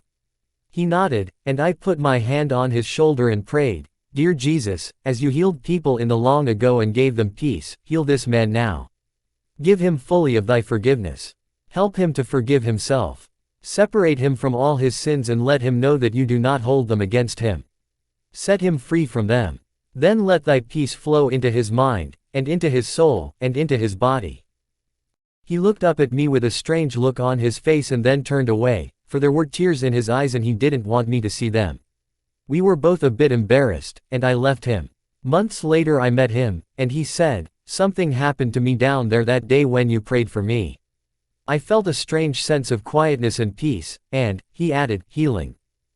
He goes to church regularly now and he reads the Bible every day of his life. He follows the laws of God and he has lots of driving force. He is a healthy, happy man, for he has peace in his heart and mind. 3. How to have constant energy. A Major League Baseball pitcher once pitched a game when the temperature was over 100 degrees. He lost several pounds as a result of the afternoon's exertion. At one stage of the game his energy sagged. His method for restoring his ebbing strength was unique. He simply repeated a passage from the Old Testament, "But they that wait upon the Lord shall renew their strength. They shall mount up with wings as eagles, they shall run, and not be weary, and they shall walk, and not faint." Isaiah 40:31. Frank Hiller, the pitcher who had this experience, told me that reciting this verse on the pitcher's mound actually gave him a renewal of strength so that he was able to complete the game with energy to spare. He explained the technique by saying, "I passed a powerful energy-producing thought through my mind." How we think we feel has a definite effect on how we actually feel physically. If your mind tells you that you are tired, the body mechanism, the nerves, and the muscles accept the fact. If your mind is intensely interested, you can keep on at an activity indefinitely. Religion functions through our thoughts. In fact, it is a system of thought discipline. By supplying attitudes of faith to the mind, it can increase energy. It helps you to accomplish prodigious activity by suggesting that you have ample support and resources of power. A friend in Connecticut, an energetic man, full of vitality and vigor, says that he goes to church regularly to get his batteries recharged. His concept is sound. God is the source of all energy, energy in the universe, atomic energy, electrical energy, and spiritual energy. Indeed, every form of energy derives from the Creator. The Bible emphasizes this point when it says, "He giveth power to the faint, and to them that have no might he increaseth strength." Isaiah 40:29. In another statement the Bible describes the energizing and re-energizing process. "In him we live, that is, have vitality, and move, have dynamic energy, and have our being, attain completeness." Acts 17:28. Contact with God establishes within us a flow of the same type of energy that recreates the world and that renews springtime every year. When in spiritual contact with God through our thought processes, the divine energy flows through the personality, automatically renewing the original creative act.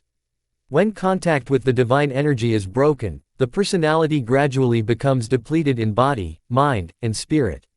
An electric clock connected with an outlet does not run down and will continue indefinitely to keep accurate time. Unplug it, and the clock stops. It has lost contact with the power flowing through the universe.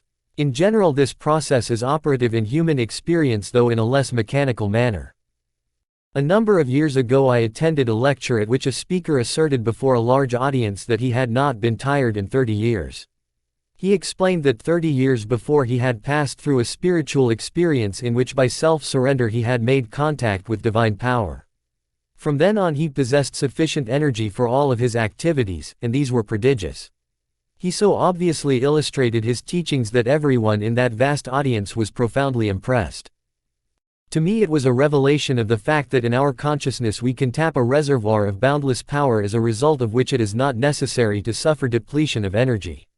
For years I have studied and experimented with the ideas which this speaker outlined and which others have expounded and demonstrated, and it is my conviction that the principles of Christianity scientifically utilized can develop an uninterrupted and continuous flow of energy into the human mind and body.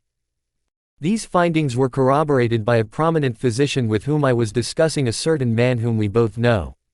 This man, whose responsibilities are very heavy, works from morning until night without interruption, but always seems able to assume new obligations. He has the knack of handling his work easily and with efficiency. I commented to the physician that I hoped this man was not setting a dangerous pace that might possibly lead to a breakdown. The physician shook his head.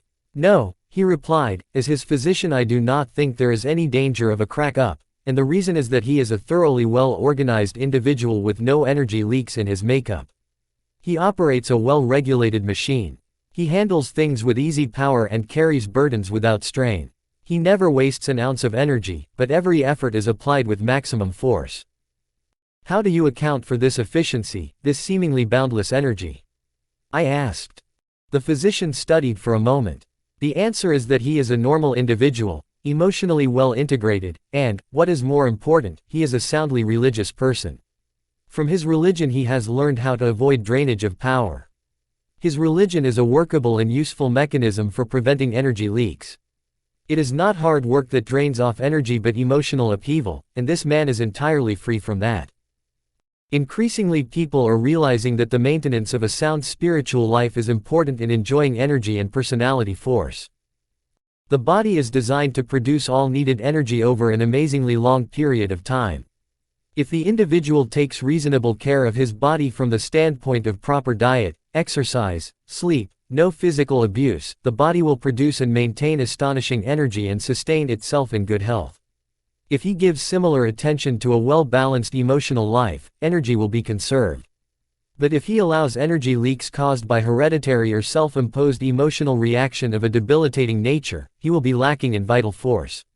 The natural state of the individual when body, mind, and spirit work harmoniously is that of a continuous replacement of necessary energy.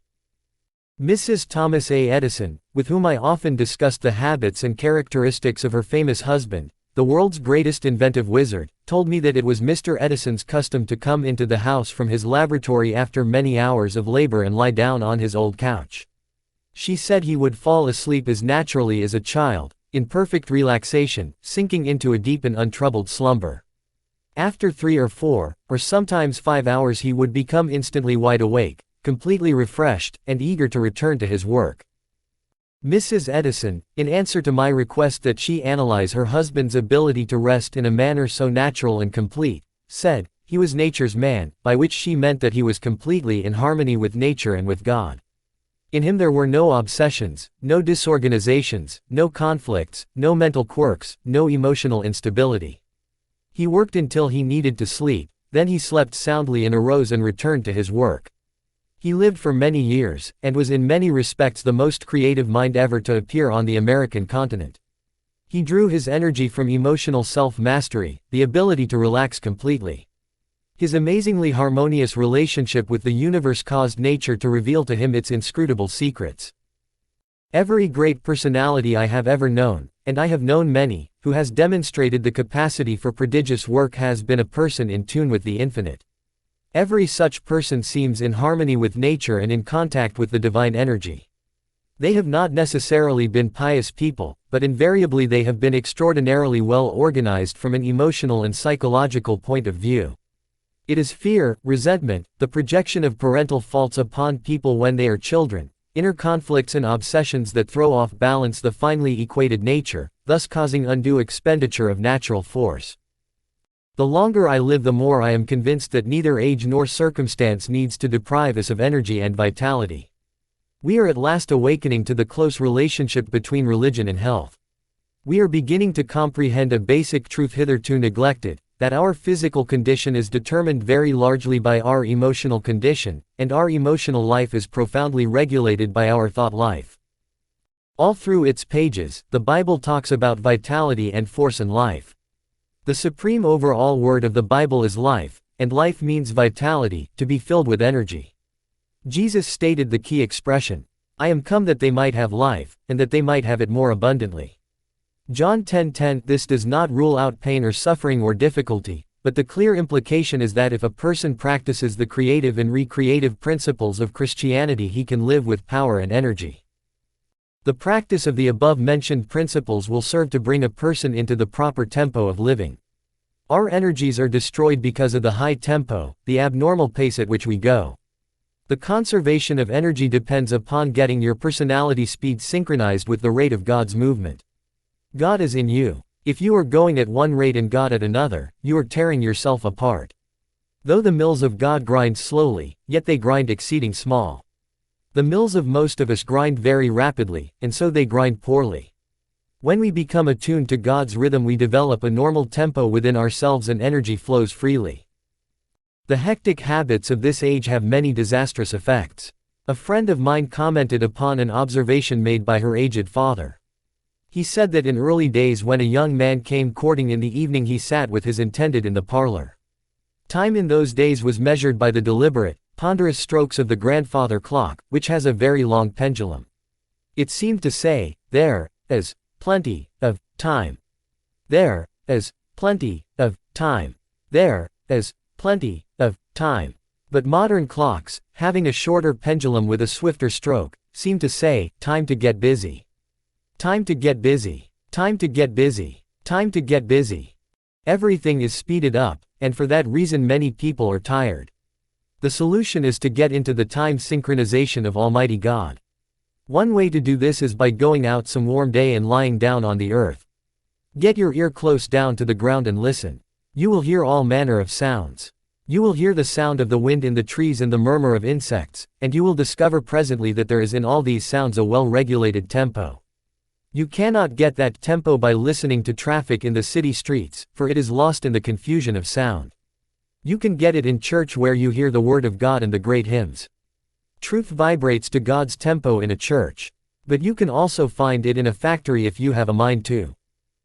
A friend of mine, an industrialist in a large plant in Ohio, told me that the best workmen in his plant are those who get into harmony with the rhythm of the machine on which they are working. He declares that if a worker will work in harmony with the rhythm of his machine he will not be tired at the end of the day. He points out that the machine is an assembling of parts according to the law of God. When you love a machine and get to know it, you will be aware that it has a rhythm. It is one with the rhythm of the body, of the nerves, of the soul. It is in God's rhythm, and you can work with that machine and not get tired if you are in harmony with it. There is a rhythm of the stove, a rhythm of the typewriter, a rhythm of the office, a rhythm of an automobile, a rhythm of your job.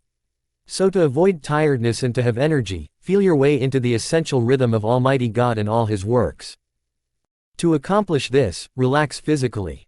Then conceive of your mind as likewise relaxing. Follow this mentally by visualizing the soul as becoming quiescent. Then pray as follows: Dear God, you are the source of all energy.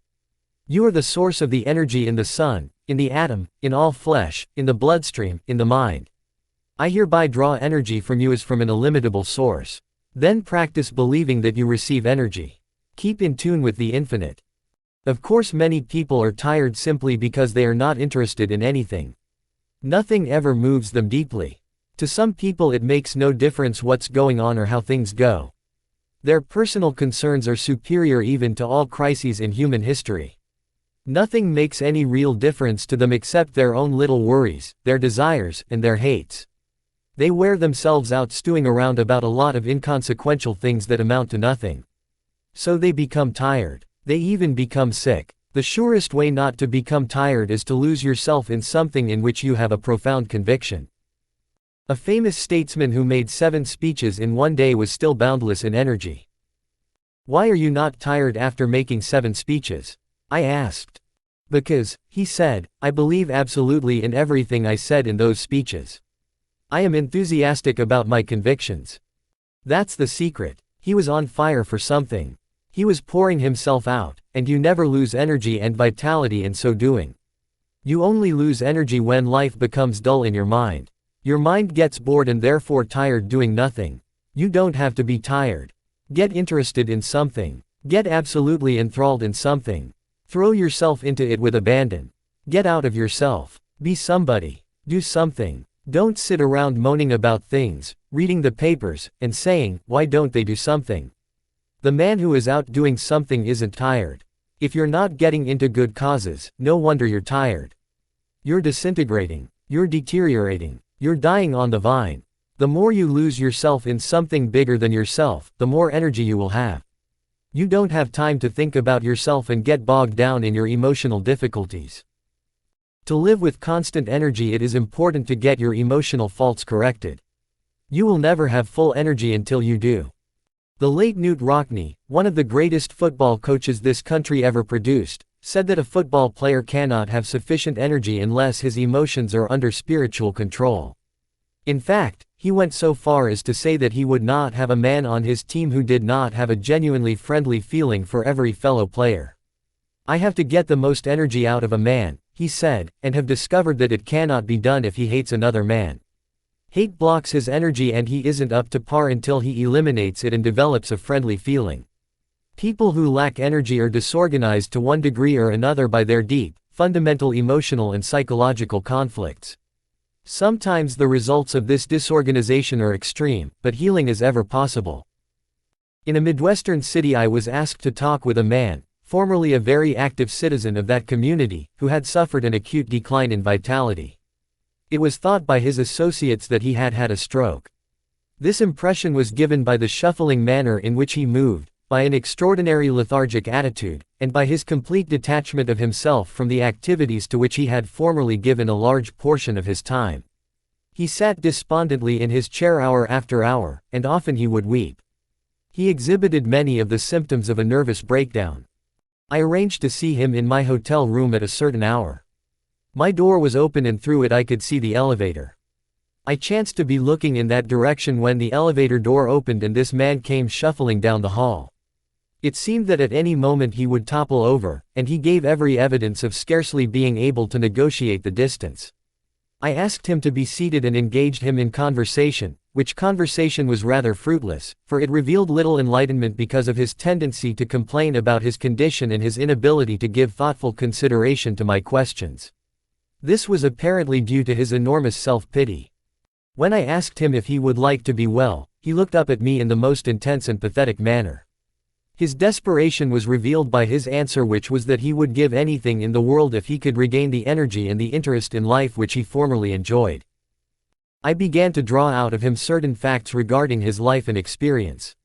These were all of a very intimate nature and many of them so deeply embedded in his consciousness that it was with the utmost difficulty that his personality yielded them up. They had to do with old infantile attitudes, fears that stemmed from earliest days, most of them deriving from the mother-child relationship. Not a few guilt situations appeared.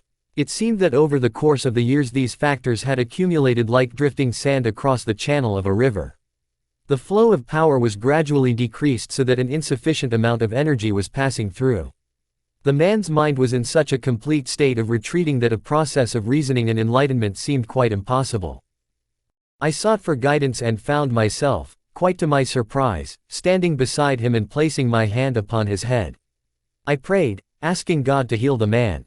I suddenly became aware of what seemed to be the passing of power through my hand which rested upon his head.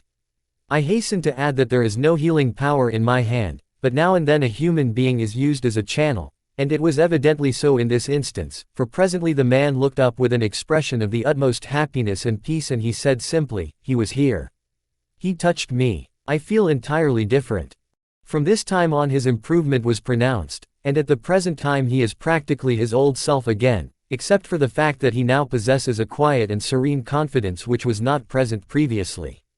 Apparently the clogged channel in his personality through which the passage of power had been impeded was opened by an act of faith and the free flow of energy was renewed. The facts suggested by this incident are that such healings do take place and that a gradual accumulation of psychological factors can cut off the flow of energy. The further fact is stressed that these same factors are susceptible to the power of faith to disintegrate them and thus reopen the channel of divine human energy within an individual. The effect of guilt and fear feelings on energy is widely recognized by all authorities having to do with the problems of human nature. The quantity of vital force required to give the personality relief from either guilt or fear or a combination of each is so great that often only a fraction of energy remains for the discharge of the functions of living. Energy drainage occasioned by fear and guilt is of such an amount as to leave little power to be applied to a person's job. The result is that he tires quickly. Not being able to meet the full requirements of his responsibility, he retreats into an apathetic, dull, listless condition and is indeed even ready to give up and fall back sleepily in a state of enervation. A businessman was referred to me by a psychiatrist whom the patient had been consulting.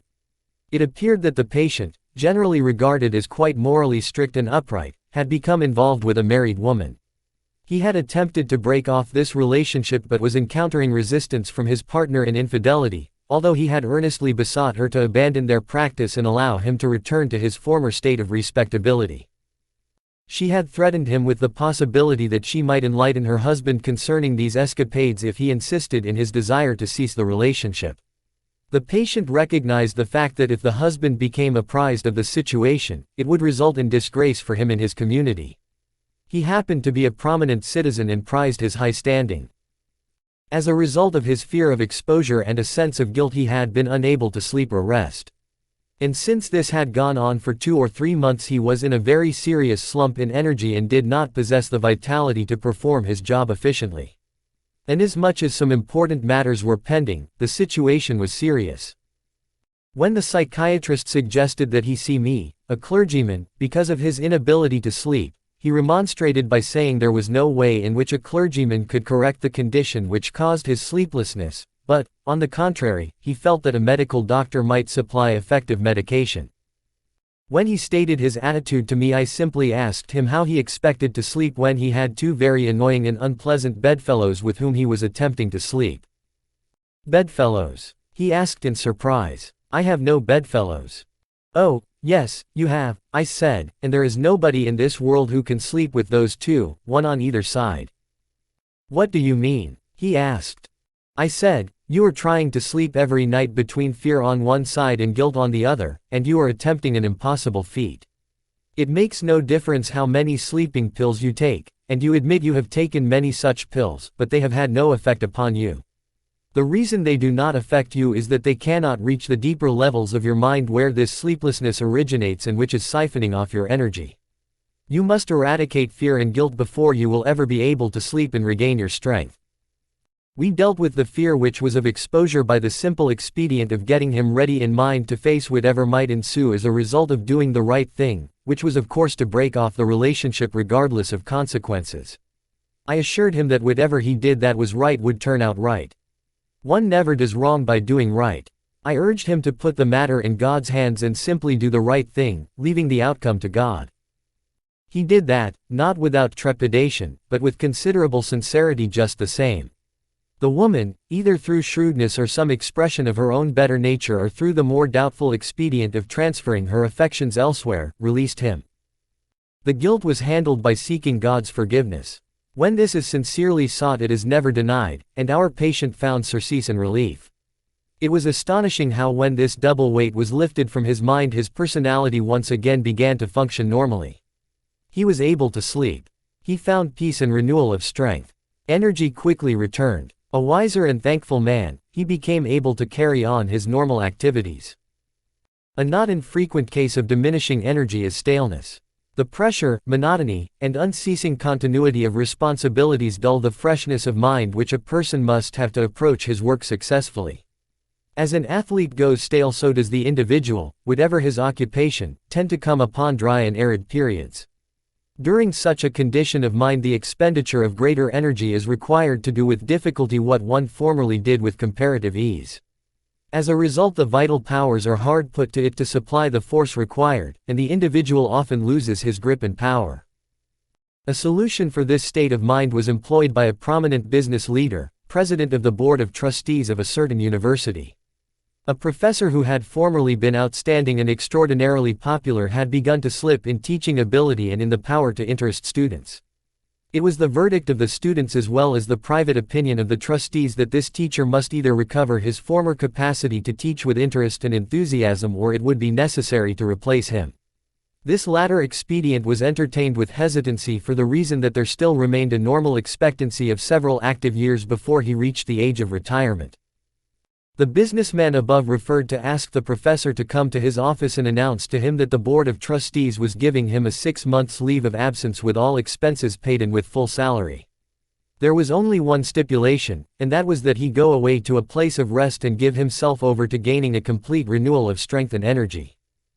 The businessman invited him to use a cabin which he himself owned in a wilderness setting and made the curious suggestion that he take no books except one book, the Bible. He suggested that the professor's daily program be walking, fishing, and some manual work in the garden, that he read the Bible every day for such a period as would enable him to read the book through 3 times in the 6 months. He further suggested that he memorize as many passages as possible for the purpose of saturating his mind with the great words and ideas which the book contains. The businessman said, "I believe that if you spend 6 months outdoors chopping wood, digging in the soil, reading the Bible, and fishing in the deep lakes, you will become a new man." The professor agreed to this unique proposal. His adjustment to this radically different mode of life was an easier one than he or anyone who knew him expected. In fact, he was surprised to find that he actually liked it. After he became conditioned to active outdoor living, he discovered that it had an immense appeal for him. He missed his intellectual associates and his reading for a while, but forced back upon the Bible, his only book, he became immersed in it, and to his amazement found, as he put it, a library within itself. In its pages he found faith and peace and power. In 6 months he was a new man. The businessman now tells me that this professor has become, as he puts it, a person of compelling power. Staleness passed away, the old-time energy returned, power surged back, zest for living was renewed. 4. Try prayer power. In a business office high above the city streets, 2 men were having a serious conversation. One, heavily troubled by a business and personal crisis, paced the floor restlessly, then sat dejectedly, head in hand, a picture of despair. He had come to the other for advice, since he was considered a man of great understanding. Together they had explored the problem from every angle but seemingly without result, which only served to deepen the troubled man's discouragement. "I guess no power on earth can save me," he sighed. The other reflected for a moment, then spoke rather diffidently. "I wouldn't look at it that way. I believe you are wrong in saying there is no power that can save you. Personally, I have found that there is an answer to every problem. There is a power that can help you." Then slowly he asked, "Why not try prayer power?" Somewhat surprised, the discouraged man said, "Of course I believe in prayer, but perhaps I do not know how to pray. You speak of it as something practical that fits a business problem. I never thought of it that way, but I'm willing to try prayer if you will show me how." He did apply practical prayer techniques and in due course got his answer. Matters ultimately turned out satisfactorily. That is not to say he did not have difficulties. In fact, he had rather a hard time of it, but ultimately he worked out of this trouble. Now he believes in prayer power so enthusiastically that I recently heard him say, "Every problem can be solved and solved right if you pray." Experts in physical health and well-being often utilize prayer in their therapy. Disability, tension, and kindred troubles may result from a lack of inner harmony. It is remarkable how prayer restores the harmonious functioning of body and soul. A friend of mine, a physiotherapist, told a nervous man to whom he was giving a massage, "God works through my fingers as I seek to relax your physical body, which is the temple of your soul. While I work on your outward being, I want you to pray for God's relaxation inwardly." It was a new idea to the patient, but he happened to be in a receptive mood and he tried passing some peace thoughts through his mind. He was amazed at the relaxing effect this had on him. Jack Smith, operator of a health club, which is patronized by many outstanding people, believes in the therapy of prayer and uses it. He was at one time a prize fighter, then a truck driver, later a taxi driver, and finally opened his health club.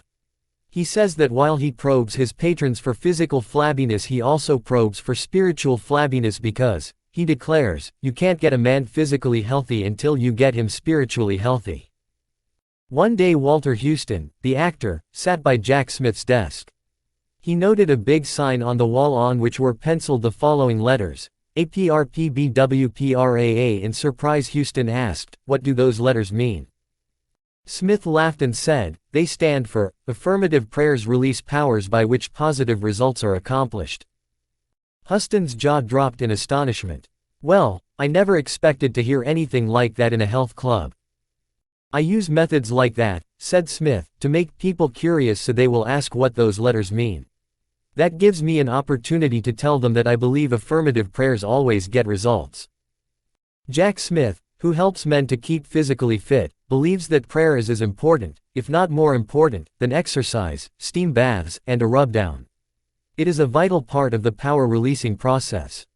People are doing more praying today than formerly because they find that it adds to personal efficiency. Prayer helps them to tap forces and to utilize strength not otherwise available.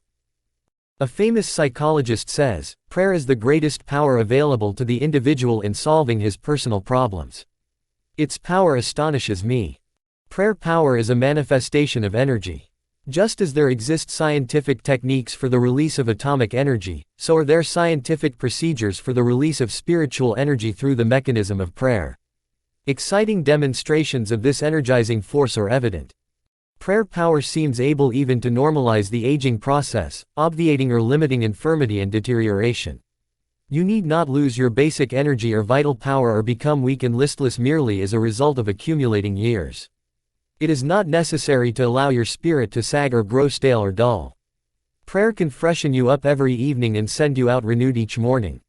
You can receive guidance in problems if prayer is allowed to permeate your subconscious, the seat of the forces which determines whether you take right or wrong actions. Prayer has the power to keep your reactions correct and sound. Prayer driven deeply into your subconscious can remake you. It releases and keeps power flowing freely. If you have not experienced this power, perhaps you need to learn new techniques of prayer. It is well to study prayer from an efficiency point of view. Usually the emphasis is entirely religious, though no cleavage exists between the two concepts. Scientific spiritual practice rules out stereotyped procedure even as it does in general science. If you have been praying in a certain manner, even if it has brought you blessings, which it doubtless has, perhaps you can pray even more profitably by varying the pattern and by experimenting with fresh prayer formulas. Get new insights, practice new skills to attain greatest results. It is important to realize that you are dealing with the most tremendous power in the world when you pray. You would not use an old-fashioned kerosene lamp for illumination. You want the most up-to-date lighting devices. New and fresh spiritual techniques are being constantly discovered by men and women of spiritual genius.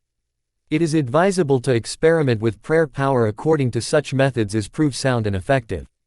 If this sounds new and strangely scientific, bear in mind that the secret of prayer is to find the process that will most effectively open your mind humbly to God. Any method through which you can stimulate the power of God to flow into your mind is legitimate and usable.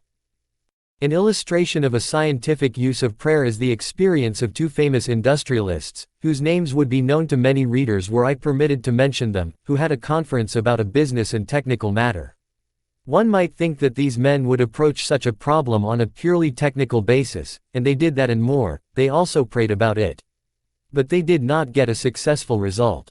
Therefore they called in a country preacher, an old friend of one of them, because, as they explained, the Bible prayer formula is, "Where 2 or 3 are gathered together in my name, there am I in the midst of them." Matthew 18:20. They also pointed to a further formula, namely, "If 2 of you shall agree on earth as touching anything that they shall ask, it shall be done for them of my Father which is in heaven." Matthew 18:19.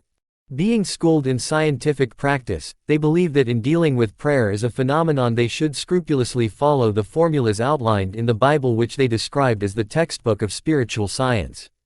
The proper method for employing a science is to use the accepted formulas outlined in the textbook of that science. They reasoned that if the Bible provides that 2 or 3 should be gathered together, perhaps the reason they were not succeeding was that they needed a third party.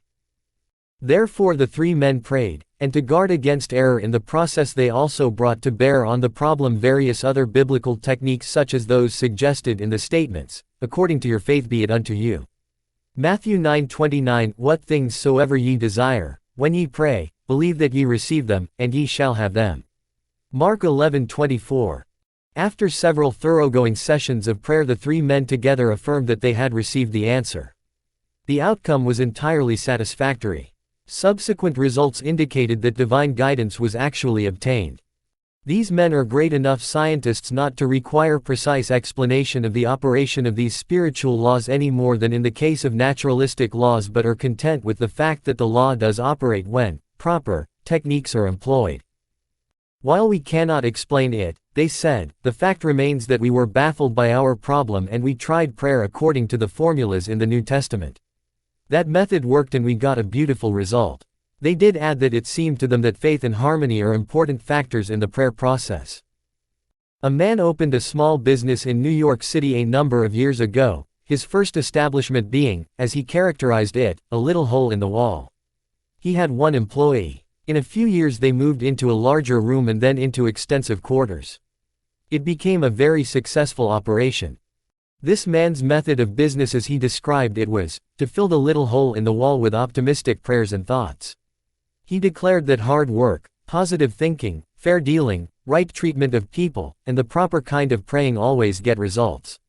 This man, who has a creative and unique mind, worked out his own simple formula for solving his problems and overcoming his difficulties through prayer power. It is a curious formula, but I have practiced it and personally know that it works. I have suggested it to many people who also found real value in its use. It is recommended to you. The formula is 1. Prayerize, 2. Picturize, 3. Actualize. By prayerize, my friend meant a daily system of creative prayer. When a problem arose, he talked it over with God very simply and directly in prayer. Moreover, he did not talk with God as to some vast and far-off shadowy being, but conceived of God as being with him in his office, in his home, on the street, in his automobile, always nearby as a partner, as a close associate. He took seriously the biblical injunction to pray without ceasing. He interpreted it as meaning that he should go about every day discussing with God in a natural, normal manner the questions that had to be decided and dealt with. The presence came finally to dominate his conscious and ultimately his unconscious thinking. He prayerized his daily life. He prayed as he walked or drove his car or performed other everyday activities. He filled his daily life full of prayer, that is, he lived by prayer. He did not often kneel to offer his prayers, but would, for example, say to God as to a close associate, "What will I do about this, Lord?" Or, "Give me a fresh insight on this, Lord." He prayerized his mind and so prayerized his activities. The second point in his formula of creative prayer is to picturize. The basic factor in physics is force. The basic factor in psychology is the realizable wish. The man who assumes success tends already to have success. People who assume failure tend to have failure. When either failure or success is picturized, it strongly tends to actualize in terms equivalent to the mental image pictured. To assure something worthwhile happening, first pray about it and test it according to God's will. Then print a picture of it on your mind as happening, holding the picture firmly in consciousness. Continue to surrender the picture to God's will, that is to say, put the matter in God's hands, and follow God's guidance. Work hard and intelligently, thus doing your part to achieve success in the matter. Practice believing and continue to hold the picturization firmly in your thoughts. Do this and you will be astonished at the strange ways in which the picturization comes to pass. In this manner the picture actualizes. That which you have prayerized and picturized actualizes, according to the pattern of your basic realizable wish when conditioned by invoking God's power upon it, and if, moreover, you give fully of yourself to its realization. I have personally practiced this 3-point prayer method and find great power in it. It has been suggested to others who have likewise reported that it released creative power into their experience. For example, a woman discovered that her husband was drifting from her. Theirs had been a happy marriage, but the wife had become preoccupied in social affairs and the husband had gotten busy in his work.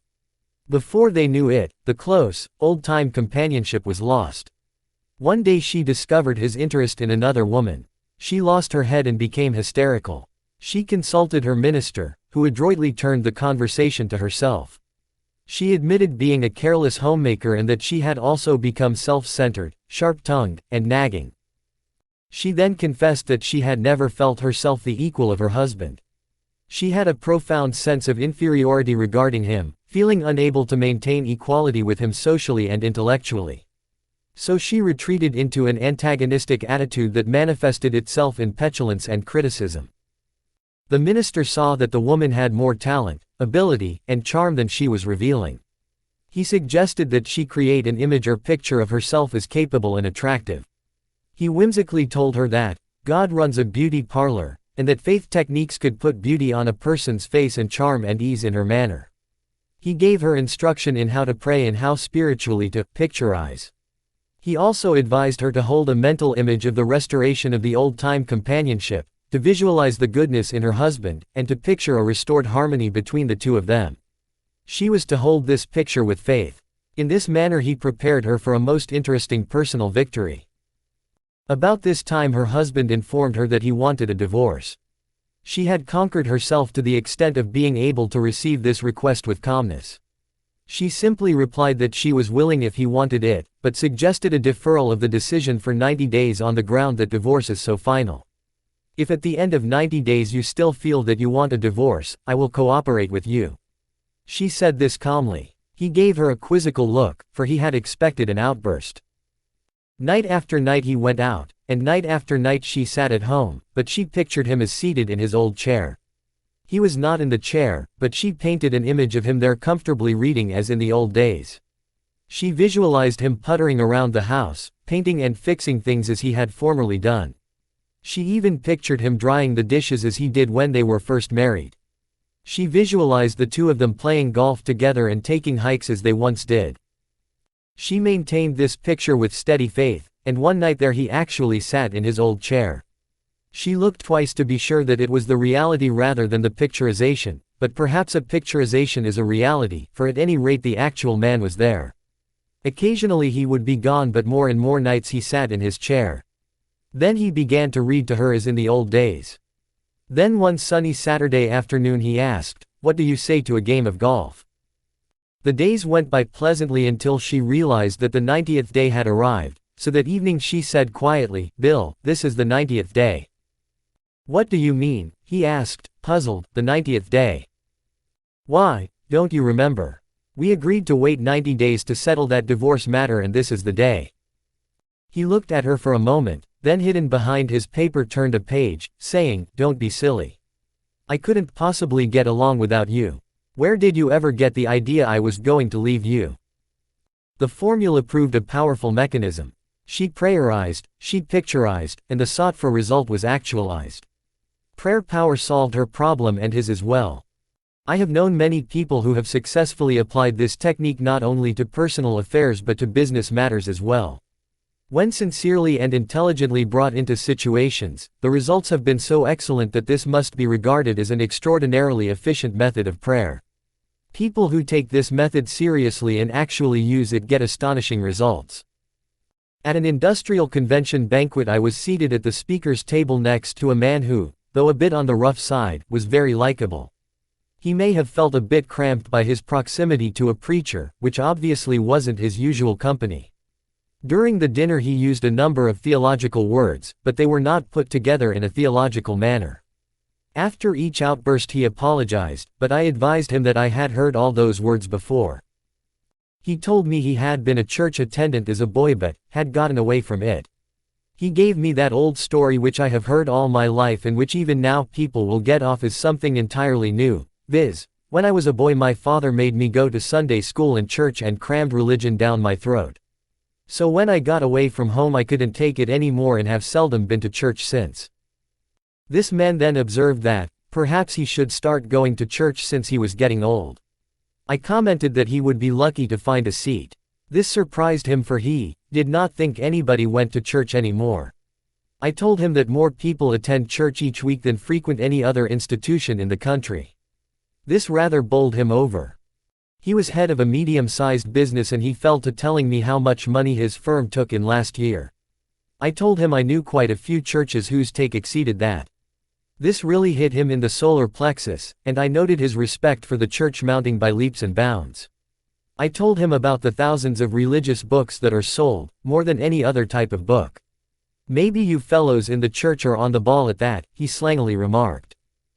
At this moment another man came up to our table and enthusiastically told me that something wonderful had happened to him.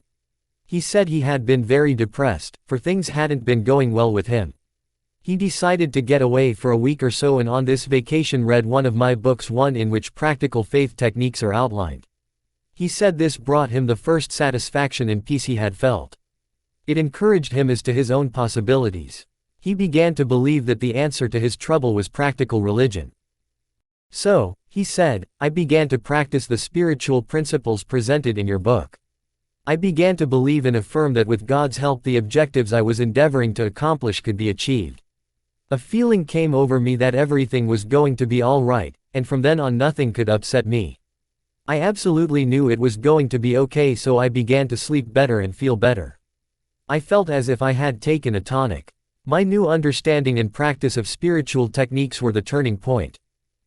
When he left us, my table companion, who had listened in on this recital, said, "I never heard anything like that before. That fellow talks about religion is happy and workable. It was never presented to me that way. He also gives the impression that religion is almost a science, that you can use it to improve your health and do better in your job. I never thought of religion in that connection." Then he added, "But do you know what struck me? It was the look on that guy's face." Now the curious fact is that when my table companion made that statement, a semblance of the same look was on his own face. For the first time he was getting the idea that religious faith is not something piously stuffy but is a scientific procedure for successful living. He was observing at first hand the practical working of prayer power in personal experience. Personally, I believe that prayer is a sending out of vibrations from one person to another and to God. All of the universe is in vibration. There are vibrations in the molecules of a table. The air is filled with vibrations. The reaction between human beings is also in vibration. When you send out a prayer for another person, you employ the force inherent in a spiritual universe. You transport from yourself to the other person a sense of love, helpfulness, support, a sympathetic, powerful understanding, and in this process you awaken vibrations in the universe through which God brings to pass the good objectives prayed for. Experiment with this principle and you will know its amazing results. For example, I have a habit, which I often use, of praying for people as I pass them. I remember being on a train traveling through West Virginia when I had a curious thought. I saw a man standing on a station platform, then the train moved on and he passed from sight. It occurred to me that I was seeing him for the first and last time. His life and mine touched lightly for just a fraction of an instant. He went his way and I went mine. I wondered how his life would turn out. Then I prayed for that man, sending out an affirmative prayer that his life would be filled with blessings. Then I began praying for other people I saw as the train passed. I prayed for a man plowing in the field and asked the Lord to help him and give him a good crop. I saw a mother hanging up clothes, and that line of freshly washed garments told me she had a large family. A glimpse of her face and the way in which she handled the clothes of the children told me she was a happy woman. I prayed for her, that she would have a happy life, that her husband would always be true to her and that she would be true to him. I prayed that they might be a religious family and that the children would grow up strong, honorable young people. In one station I saw a man leaning half asleep against a wall, and I prayed that he would wake up and get off relief and amount to something. Then we stopped at a station, and there was a lovable little kid, one pant's leg longer than the other, shirt open at the neck, wearing a too big sweater, hair tousled, face dirty. He was sucking a lollipop and working hard on it. I prayed for him, and as the train started to move he looked up at me and gave me the most wonderful smile. I knew my prayer had caught him, and I waved to him, and he waved back at me. I shall never see that boy again in all likelihood, but our lives touched. It had been a cloudy day up to that point, but suddenly the sun came out and I think there was a light in the boy's heart, for it was revealed on his face. I know that my heart felt happy. I am sure it was because the power of God was moving in a circuit through me, to the boy and back to God, and we were all under the spell of prayer power. One of the important functions of prayer is as a stimulus to creative ideas. Within the mind are all of the resources needed for successful living. Ideas are present in consciousness which, when released and given scope together with proper implementation, can lead to the successful operation of any project or undertaking. When the New Testament says, "The kingdom of God is within you," Luke 17:21, it is informing us that God our Creator has laid up within our minds and personalities all the potential powers and ability we need for constructive living. It remains for us to tap and develop these powers. For example, a man of my acquaintance is connected with a business where he is the chief of 4 executives. At regular intervals these men have what they call an idea session, the purpose of which is to tap all the creative ideas lurking in the minds of any of the 4. For this session they use a room without telephones, buzzers, or other usual office equipment. The double window is fully insulated so that street noises are for the most part eliminated. Before starting the session the group spends 10 minutes in silent prayer and meditation. They conceive of God as creatively working in their minds. Each in his own way silently prays, affirming that God is about to release from his mind the proper ideas needed in the business. Following the quiet period all start talking, pouring out ideas that have come to their minds. Memos of the ideas are written upon cards and thrown on the table. No one is permitted to criticize any idea at this particular juncture for argument might stop the flow of creative thought. The cards are gathered up and each one is evaluated at a later session, but this is the idea tapping session, stimulated by prayer power. When this practice was inaugurated, a high percentage of the ideas suggested proved to be without particular value, but as the sessions continued, the percentage of good ideas increased. Now many of the best suggestions which have later demonstrated their practical value were evolved in the idea session. As one of the executives explained, we have come up with insights that not only show on our balance sheet, but we have also gained a new feeling of confidence. Moreover, there is a deeper feeling of fellowship among the four of us, and this has spread to others in the organization. Where is the old-fashioned businessman who says that religion is theoretical and has no place in business? Today any successful and competent businessman will employ the latest and best-tested methods in production, distribution, and administration, and many are discovering that one of the greatest of all efficiency methods is prayer power. Alert people everywhere are finding that by trying prayer power they feel better, work better, do better, sleep better, are better. My friend Grove Patterson, editor of the Toledo Blade, is a man of remarkable vigor. He says that his energy results, in part at least, from his methods of prayer. For example, he likes to fall asleep while praying, for he believes that his subconscious is most relaxed at that time. It is in the subconscious that our life is largely governed. If you drop a prayer into the subconscious at the moment of its greatest relaxation, the prayer has a powerful effect. Mr. Patterson chuckled as he said, "Once it worried me because I would fall asleep while praying. Now I actually try to have it so." Many unique methods of prayer have come to my attention, but one of the most effective is that advocated by Frank Laubach in his excellent book, Prayer, the Mightiest Power in the World. I regard this as one of the most practical books on prayer, for it outlines fresh prayer techniques that work. Dr. Laubach believes that actual power is generated by prayer. One of his methods is to walk down the street and shoot prayers at people. He calls this type of praying flash prayers. He bombards passers-by with prayers, sending out thoughts of goodwill and love. He says that people passing him on the street as he shoots prayers at them often turn around and look at him and smile. They feel the emanation of a power like electrical energy. In a bus he shoots prayers at his fellow passengers. Once he was sitting behind a man who seemed to be very gloomy. He had noticed when he entered the bus that the man had a scowl on his face. He began to send out toward him prayers of goodwill and faith, conceiving of these prayers as surrounding him and driving into his mind. Suddenly the man began to stroke the back of his head, and when he left the bus the scowl was gone and a smile had replaced it.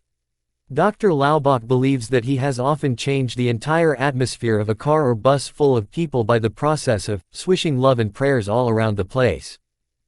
In a Pullman Club car a half-intoxicated man was quite boorish and rude, talking in an overbearing manner and generally making himself obnoxious. I felt that everyone in the car took a dislike to him. Halfway down the car from him I determined to try Frank Laubach's method. So I started to pray for him, meanwhile visualizing his better self and sending out thoughts of goodwill toward him. Presently, for no seemingly apparent reason, the man turned in my direction, gave me a most disarming smile, and raised his hand in the gesture of salute. His attitude changed and he became quiet. I have every reason to believe that the prayer thoughts effectively reached out toward him. It is my practice before making a speech to any audience to pray for the people present and to send out thoughts of love and goodwill toward them. Sometimes I select out of the audience one or two people who seem to be either depressed or even antagonistic and send my prayer thoughts and goodwill attitude specifically toward them. Recently addressing a Chamber of Commerce annual dinner in a southwestern city, I noted a man in the audience who seemed to be scowling at me.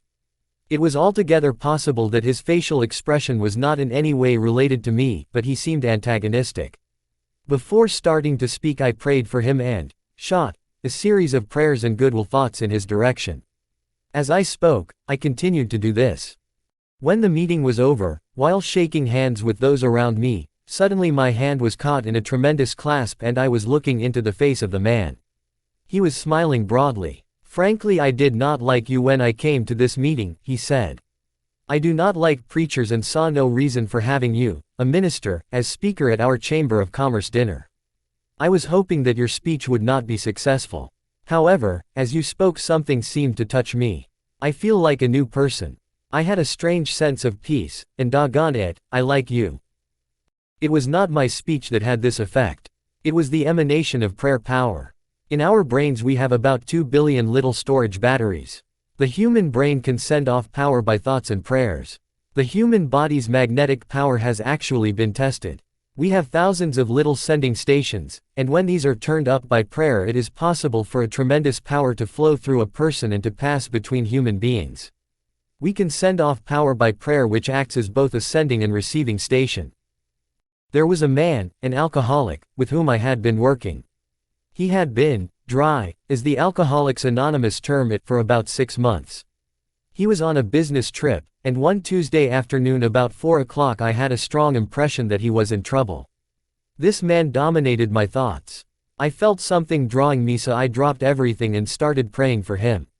I prayed for about a half hour, then the impression seemed to let up and I discontinued my prayers.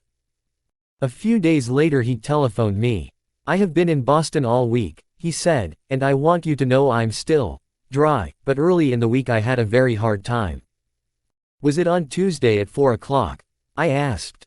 Astonished, he replied, "Why, yes, how did you know? Who told you?" "Nobody told me," I replied. "That is, no human told me." I described my feelings concerning him on Tuesday at 4 o'clock and told about praying for him for half an hour. He was astounded, and explained, "I was at the hotel and stopped in front of the bar. I had a terrible struggle with myself. I thought of you, for I needed help badly right then, and I started to pray. Those prayers starting out from him reached me, and I began to pray for him. Both of us joining in prayer completed the circuit and reached God, and the man got his answer in the form of strength to meet the crisis. And what did he do? He went to a drugstore, bought a box of candy, and ate all of it without stopping. That pulled him through," he declared, "prayer and candy." A young married woman admitted she was filled with hates, jealousy and resentment toward neighbors and friends. She was also very apprehensive, always worrying about her children, whether they would be sick or get into an accident or fail in school. Her life was a pathetic mixture of dissatisfaction, fear, hate, and unhappiness. I asked her if she ever prayed. She said, "Only when I get so up against it that I am just desperate, but I must admit that prayer doesn't mean anything to me, so I don't pray very often." I suggested that the practice of real prayer could change her life and gave her some instructions in sending out love thoughts instead of hate thoughts and confidence thoughts instead of fear thoughts. I suggested that every day at the time for the children to come home from school she pray, and make her prayers an affirmation of God's protective goodness. Doubtful at first, she became one of the most enthusiastic advocates and practicers of prayer I have ever known.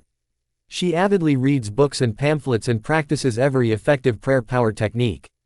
This procedure revamped her life, as is illustrated by the following letter which she wrote me recently.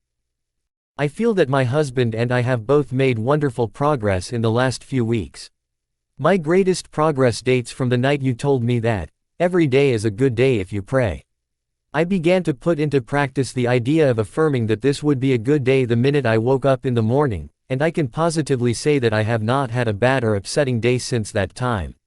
The amazing thing is that my days actually haven't been any smoother or any more free from petty annoyances than they ever were, but they just don't seem to have the power to upset me anymore.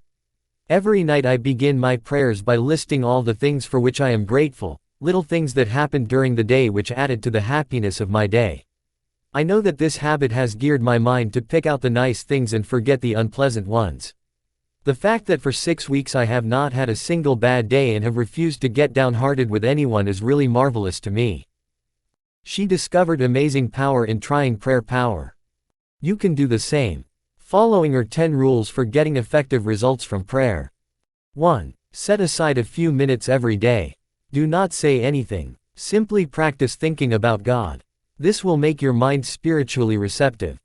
2. Then pray orally, using simple, natural words. Tell God anything that is on your mind. Do not think you must use stereotyped pious phrases. Talk to God in your own language. He understands it. 3. Pray as you go about the business of the day, on the subway or bus or at your desk. Utilize minute prayers by closing your eyes to shut out the world and concentrating briefly on God's presence. The more you do this every day, the nearer you will feel God's presence. 4. Do not always ask when you pray, but instead affirm that God's blessings are being given, and spend most of your prayers giving thanks. 5. Pray with the belief that sincere prayers can reach out and surround your loved ones with God's love and protection. 6. Never use a negative thought in prayer. Only positive thoughts get results.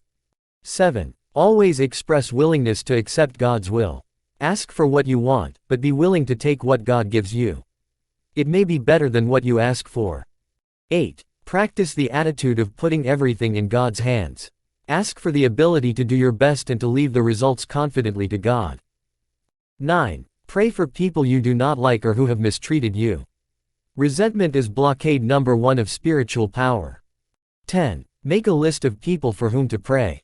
The more you pray for other people, especially those not connected with you, the more prayer results will come back to you. 1A Guide to Confident Living. Prentice Hall, Inc., 1948.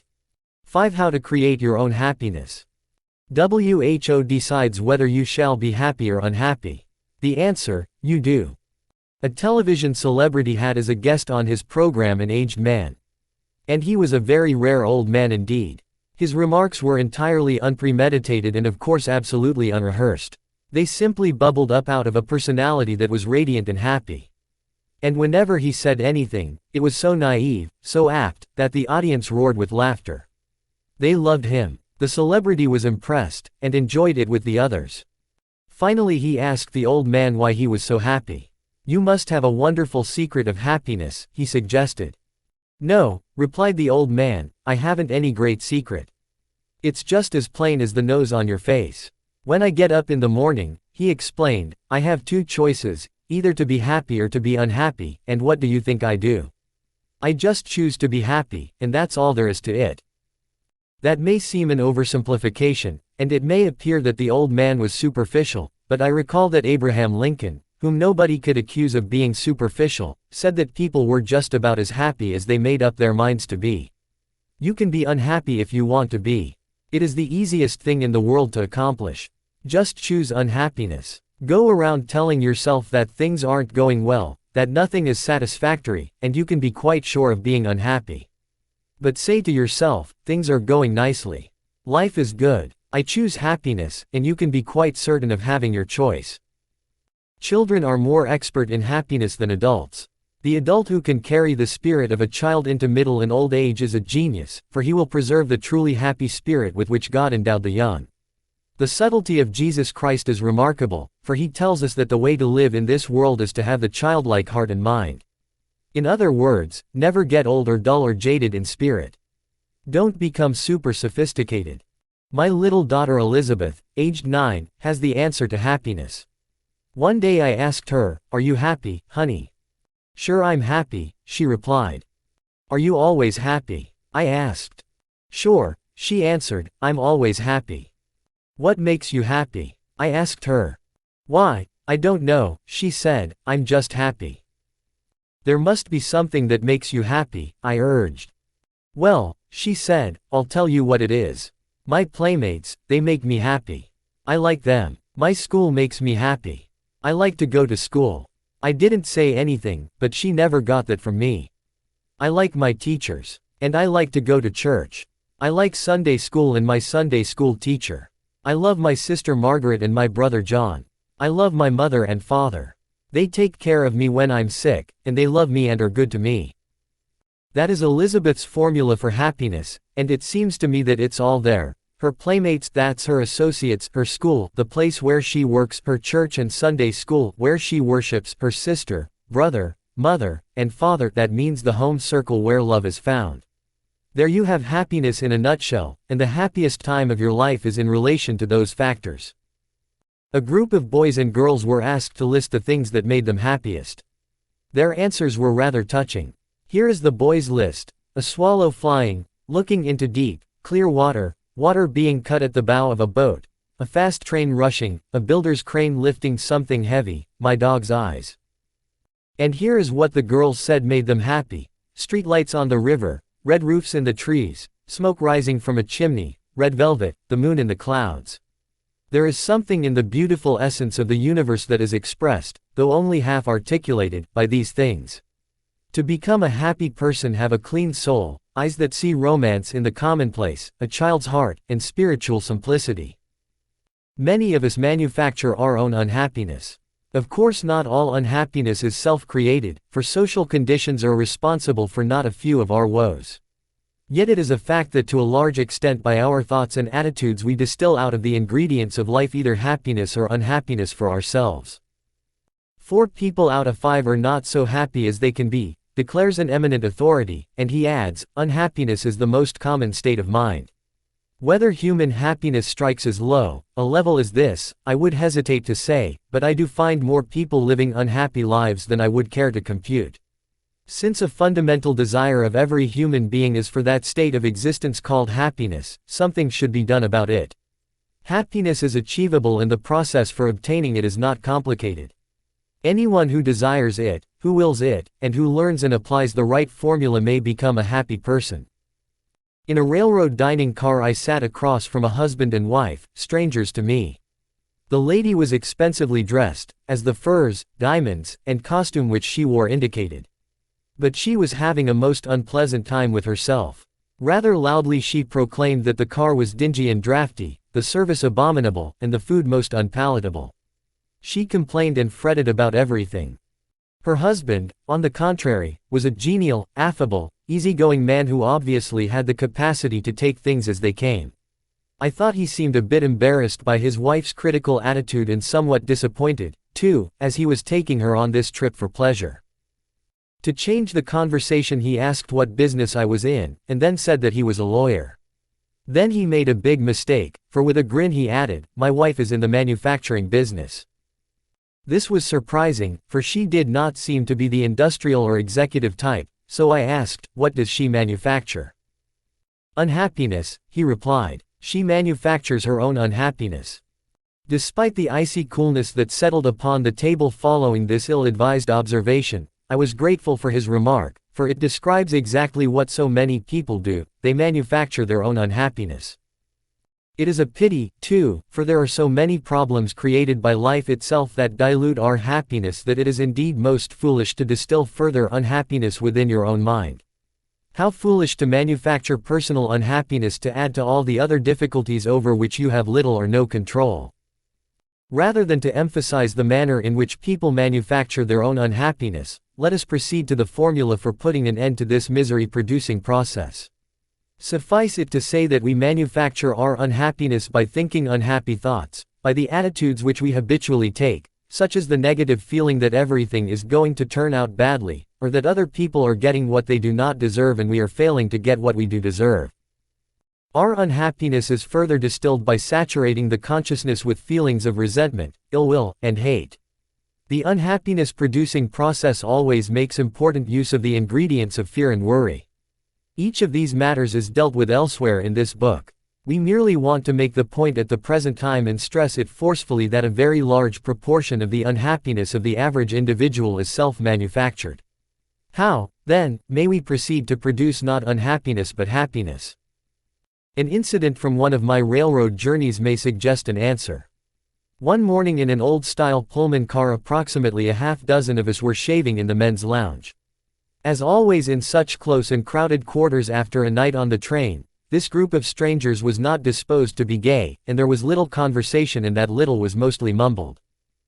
Then a man came in wearing on his face a broad smile. He greeted us all with a cheery good morning, but received rather enthusiastic grunts in return.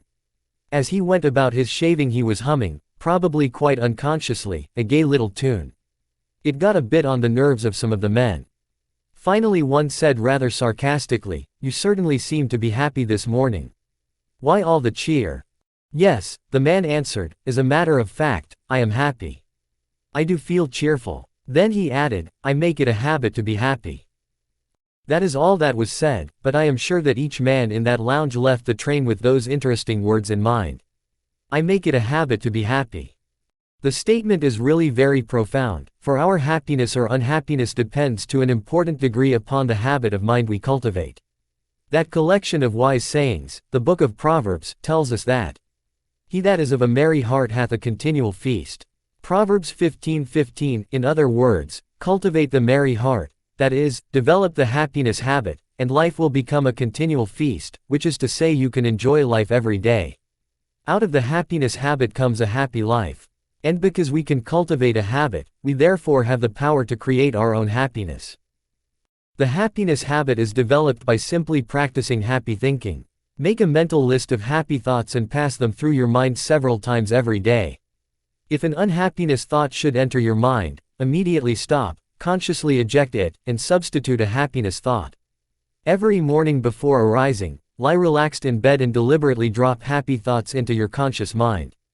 Let a series of pictures pass across your mind of each happy experience you expect to have during the day. Savor their joy. Such thoughts will help cause events to turn out that way. Do not affirm that things will not go well that day. By merely saying that, you can actually help to make it so. You will draw to yourself every factor, large and small, that will contribute to unhappy conditions. As a result, you will find yourself asking, why does everything go badly for me? What is the matter with everything? The reason can be directly traced to the manner in which you begin the day in your thoughts. Tomorrow try this plan instead. When you arise, say out loud 3 times this one sentence: "This is the day which the Lord hath made, we will rejoice and be glad in it." Psalm 118:24. Only personalize it and say, "I will rejoice and be glad in it." Repeat it in a strong, clear voice and with positive tone and emphasis. The statement, of course, is from the Bible and it is a good cure for unhappiness. If you repeat that one sentence 3 times before breakfast and meditate on the meaning of the words, you will change the character of the day by starting off with a happiness psychology.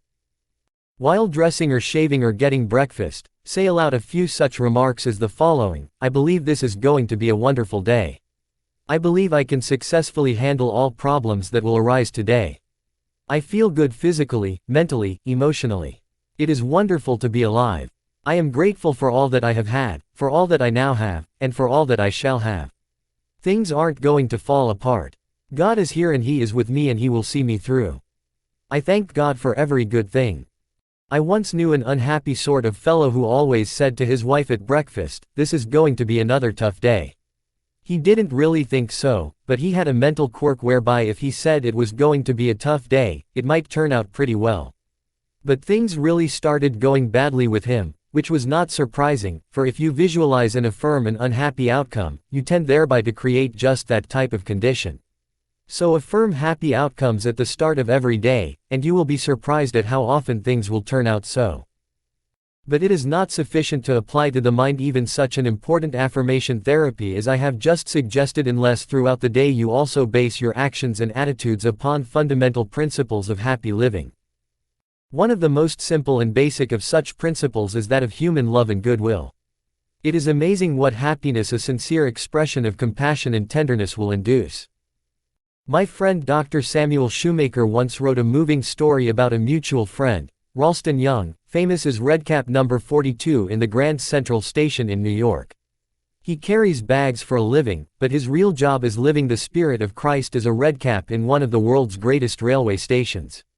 As he carries a man's suitcase, he tries to share a little Christian fellowship with him. He carefully watches a customer to see if there is any way in which he can give him more courage and hope. He is very skillful in the way he goes about it too.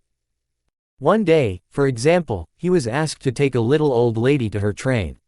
She was in a wheelchair, so he took her down on the elevator. As he wheeled her into the elevator, he noticed that there were tears in her eyes. Ralston Young stood there as the elevator descended, closed his eyes, and asked the Lord how he could help her, and the Lord gave him an idea. As he wheeled her off the elevator, he said with a smile, "Ma'am, if you don't mind my saying so, that is a mighty pretty hat you are wearing." She looked up at him and said, "Thank you. And I might add," he said, "that sure is a pretty dress you have on. I like it so much." Being a woman, this appealed to her, and despite the fact that she was not feeling well, she brightened up and asked, "Why in the world did you say those nice things to me? It is very thoughtful of you." "Well," he said, "I saw how unhappy you were. I saw that you were crying, and I just asked the Lord how I could help you. The Lord said, speak to her about her hat. The mention of the dress," he added, "was my own idea." Ralston Young and the Lord together knew how to get a woman's mind off her troubles. "Don't you feel well?" he then asked. "No," she replied. "I am constantly in pain. I am never free from it.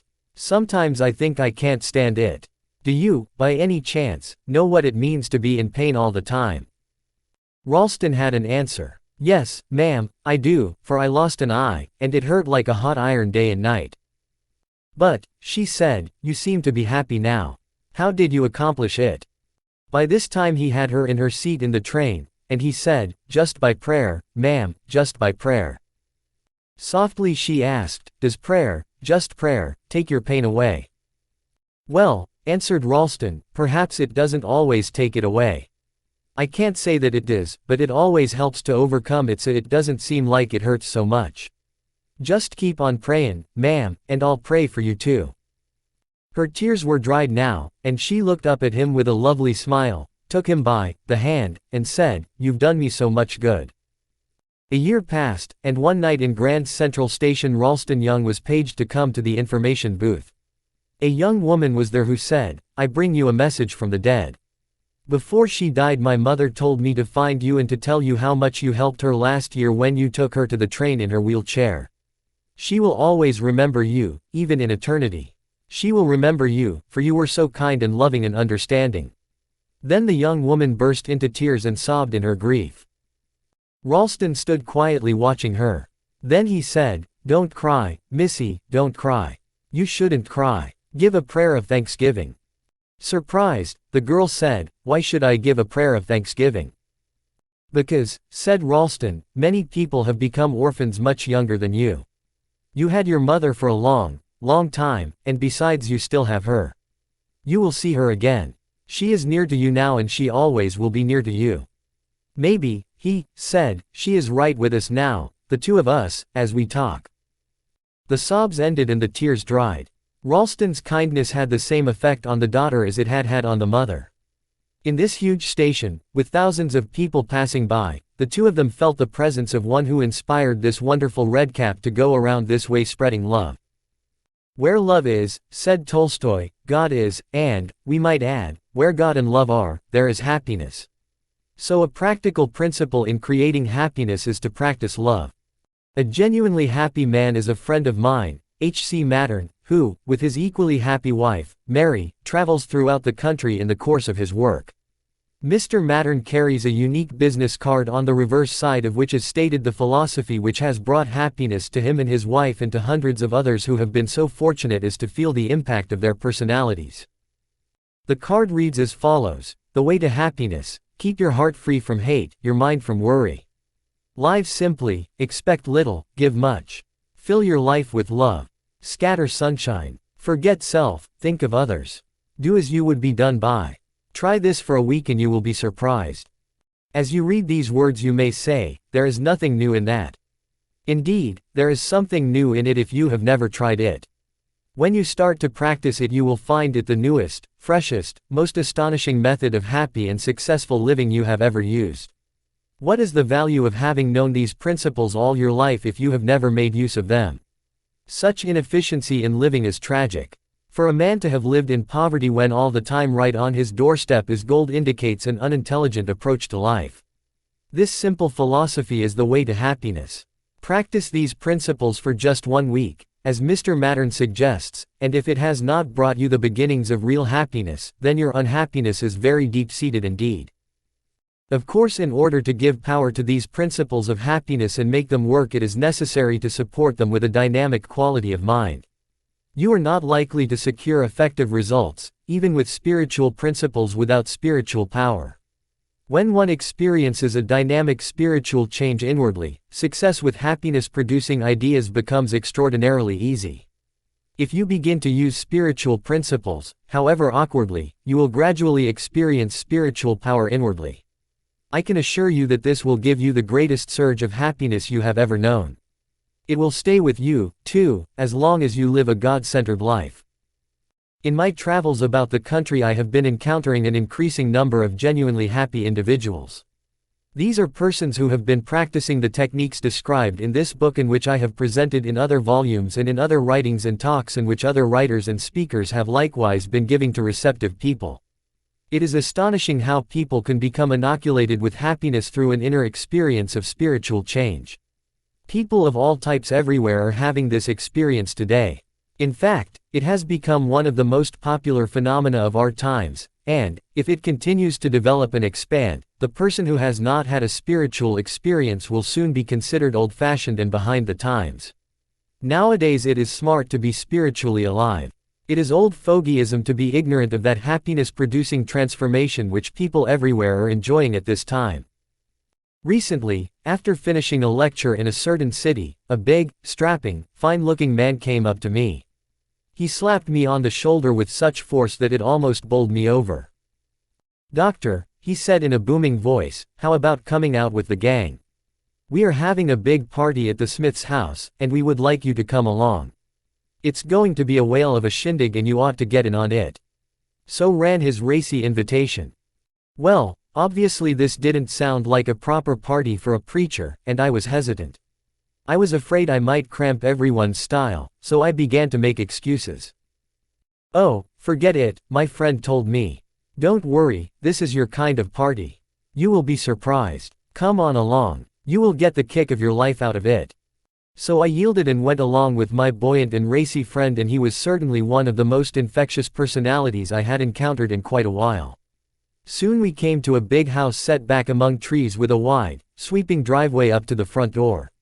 From the noise issuing from the open windows there was no question but that quite a party was in progress, and I wondered what I was getting myself into.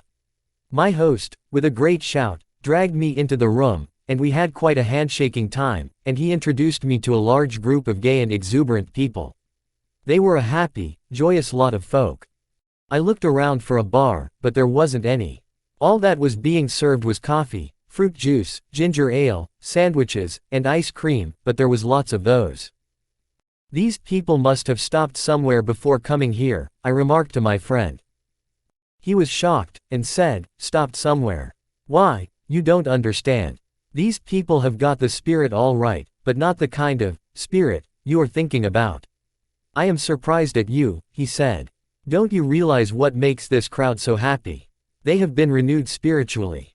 They have got something. They have been set free from themselves. They have found God as a living, vital, honest-to-goodness reality.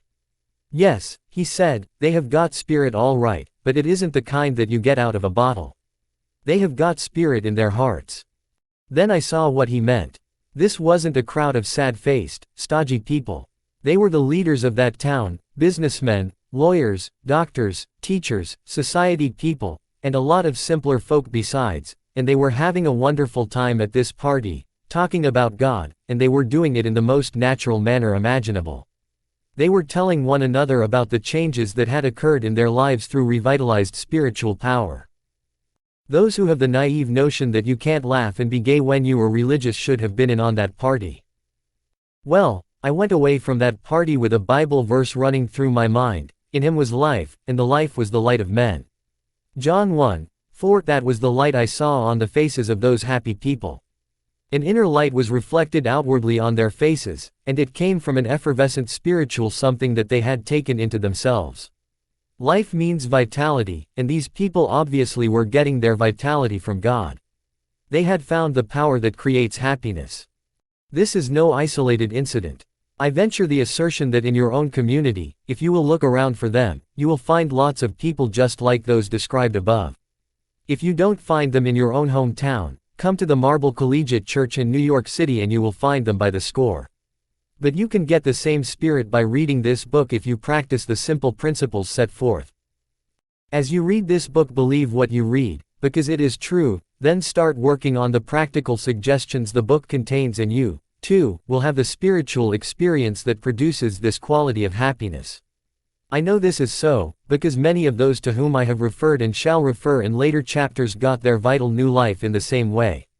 Then, having been changed inwardly, you will begin to create out of yourself not unhappiness, but a happiness of such quality and character that you will wonder if you are living in the same world. As a matter of fact, it won't be the same world because you are not the same, and what you are determines the world in which you live, so as you change, your world changes also. If happiness is determined by our thoughts, it is necessary to drive off the thoughts which make for depression and discouragement. This can be done first by simply determining to do it, second, by utilizing an easily employed technique which I suggested to a businessman. I met him at a luncheon and have seldom heard such gloom as he got off. His conversation would have been ultra-depressing had I permitted it to affect me. It reeked with pessimism. To hear him talk you would think everything was headed for ruin. Of course the man was tired. Accumulated problems had swamped his mind, which was seeking release in retreat from a world which was too much for his depleted energy. His principal trouble was in his depressed thought pattern. He needed an infusion of light and faith.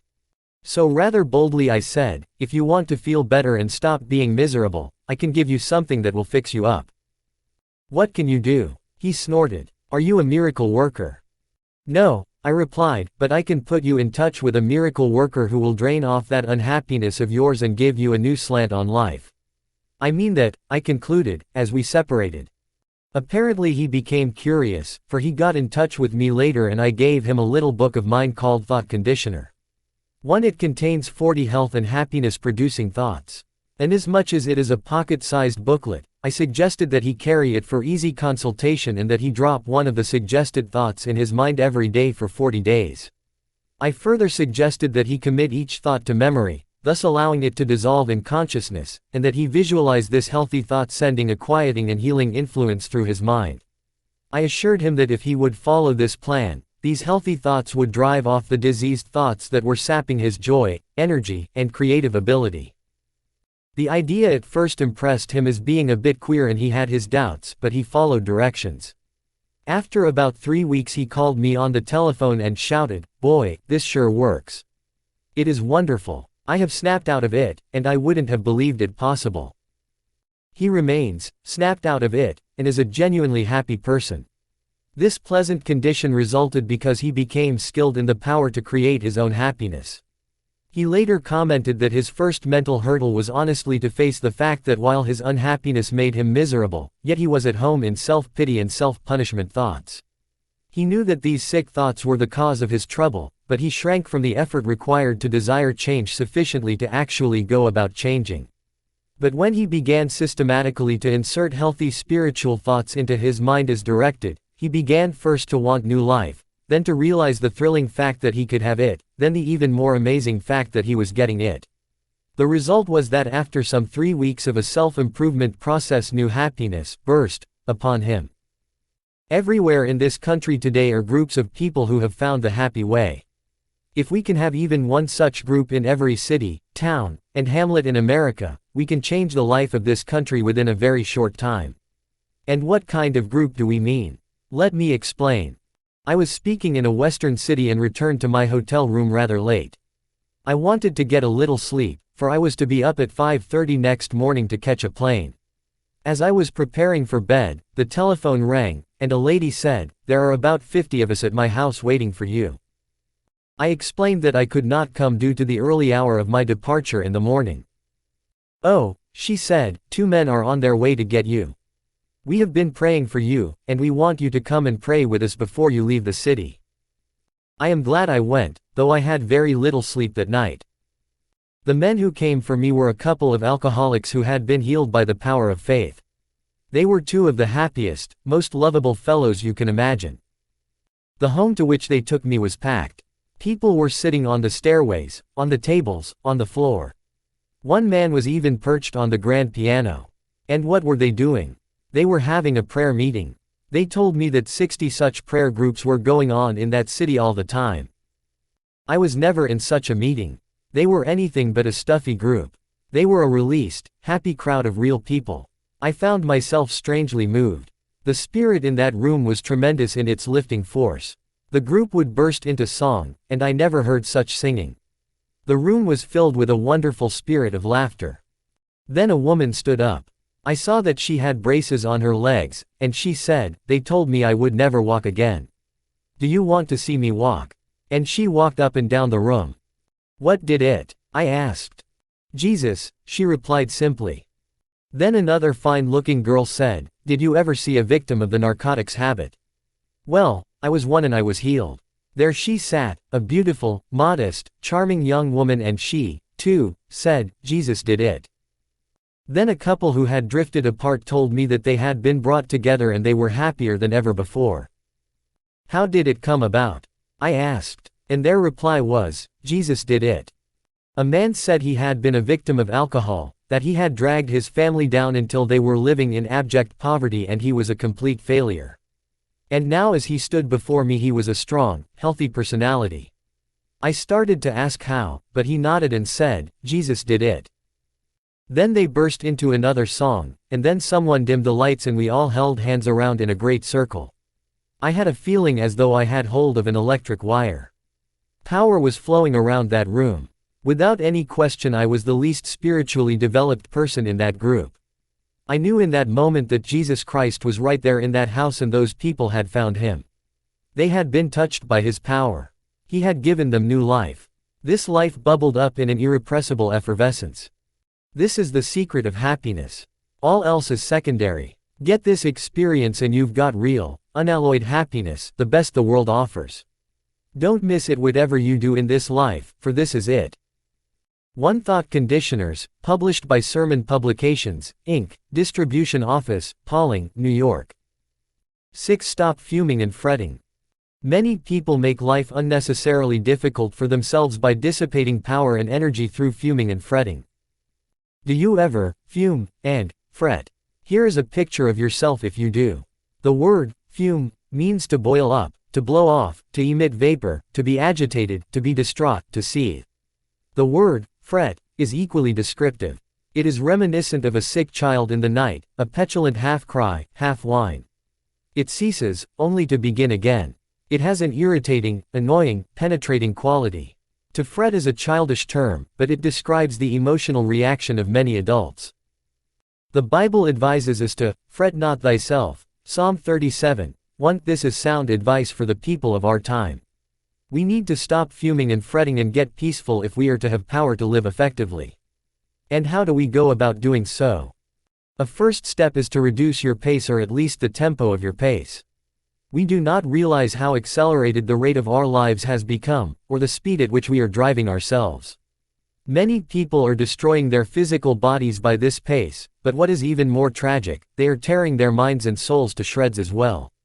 It is possible for a person to live a quiet existence physically and yet maintain a high tempo emotionally.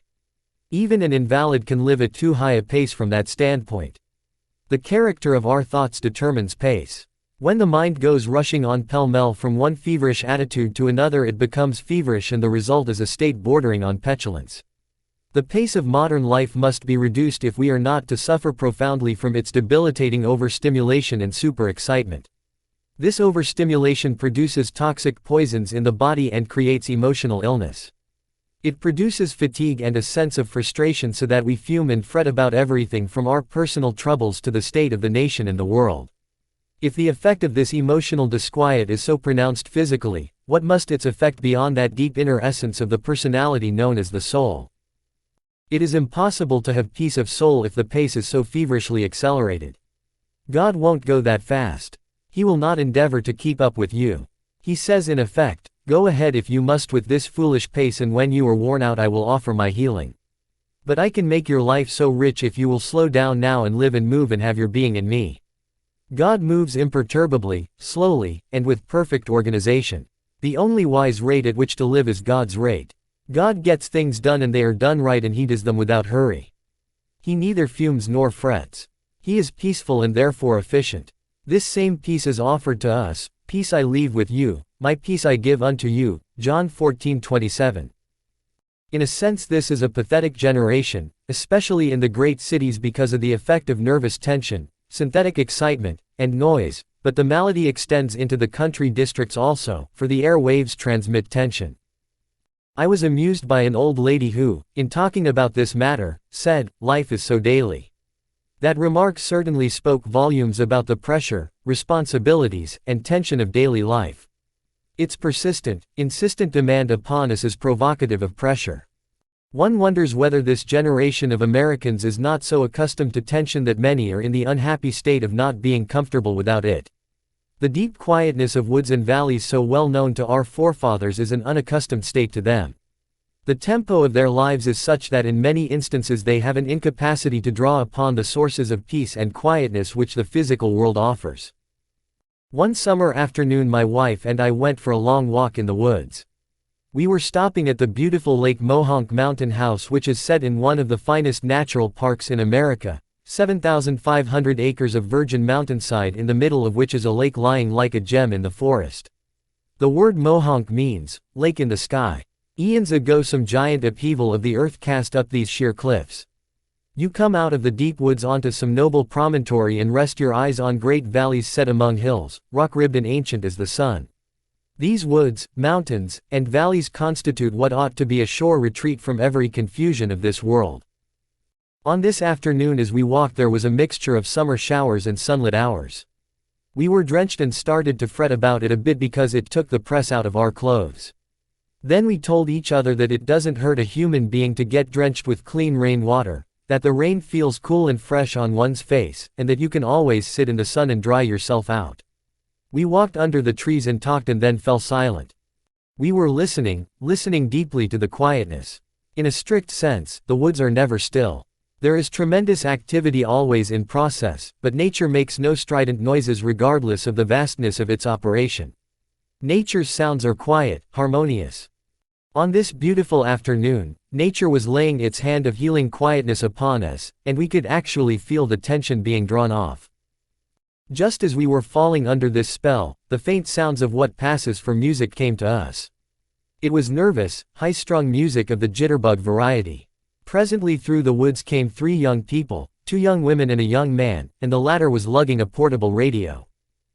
They were 3 young city people out for a walk in the woods and tragically enough were bringing their noise along with them. They were nice young folk, too, for they stopped and we had a pleasant talk with them. It occurred to me to ask them to turn that thing off and listen to the music of the woods, but I didn't feel it was my business to instruct them, and finally they went on their way.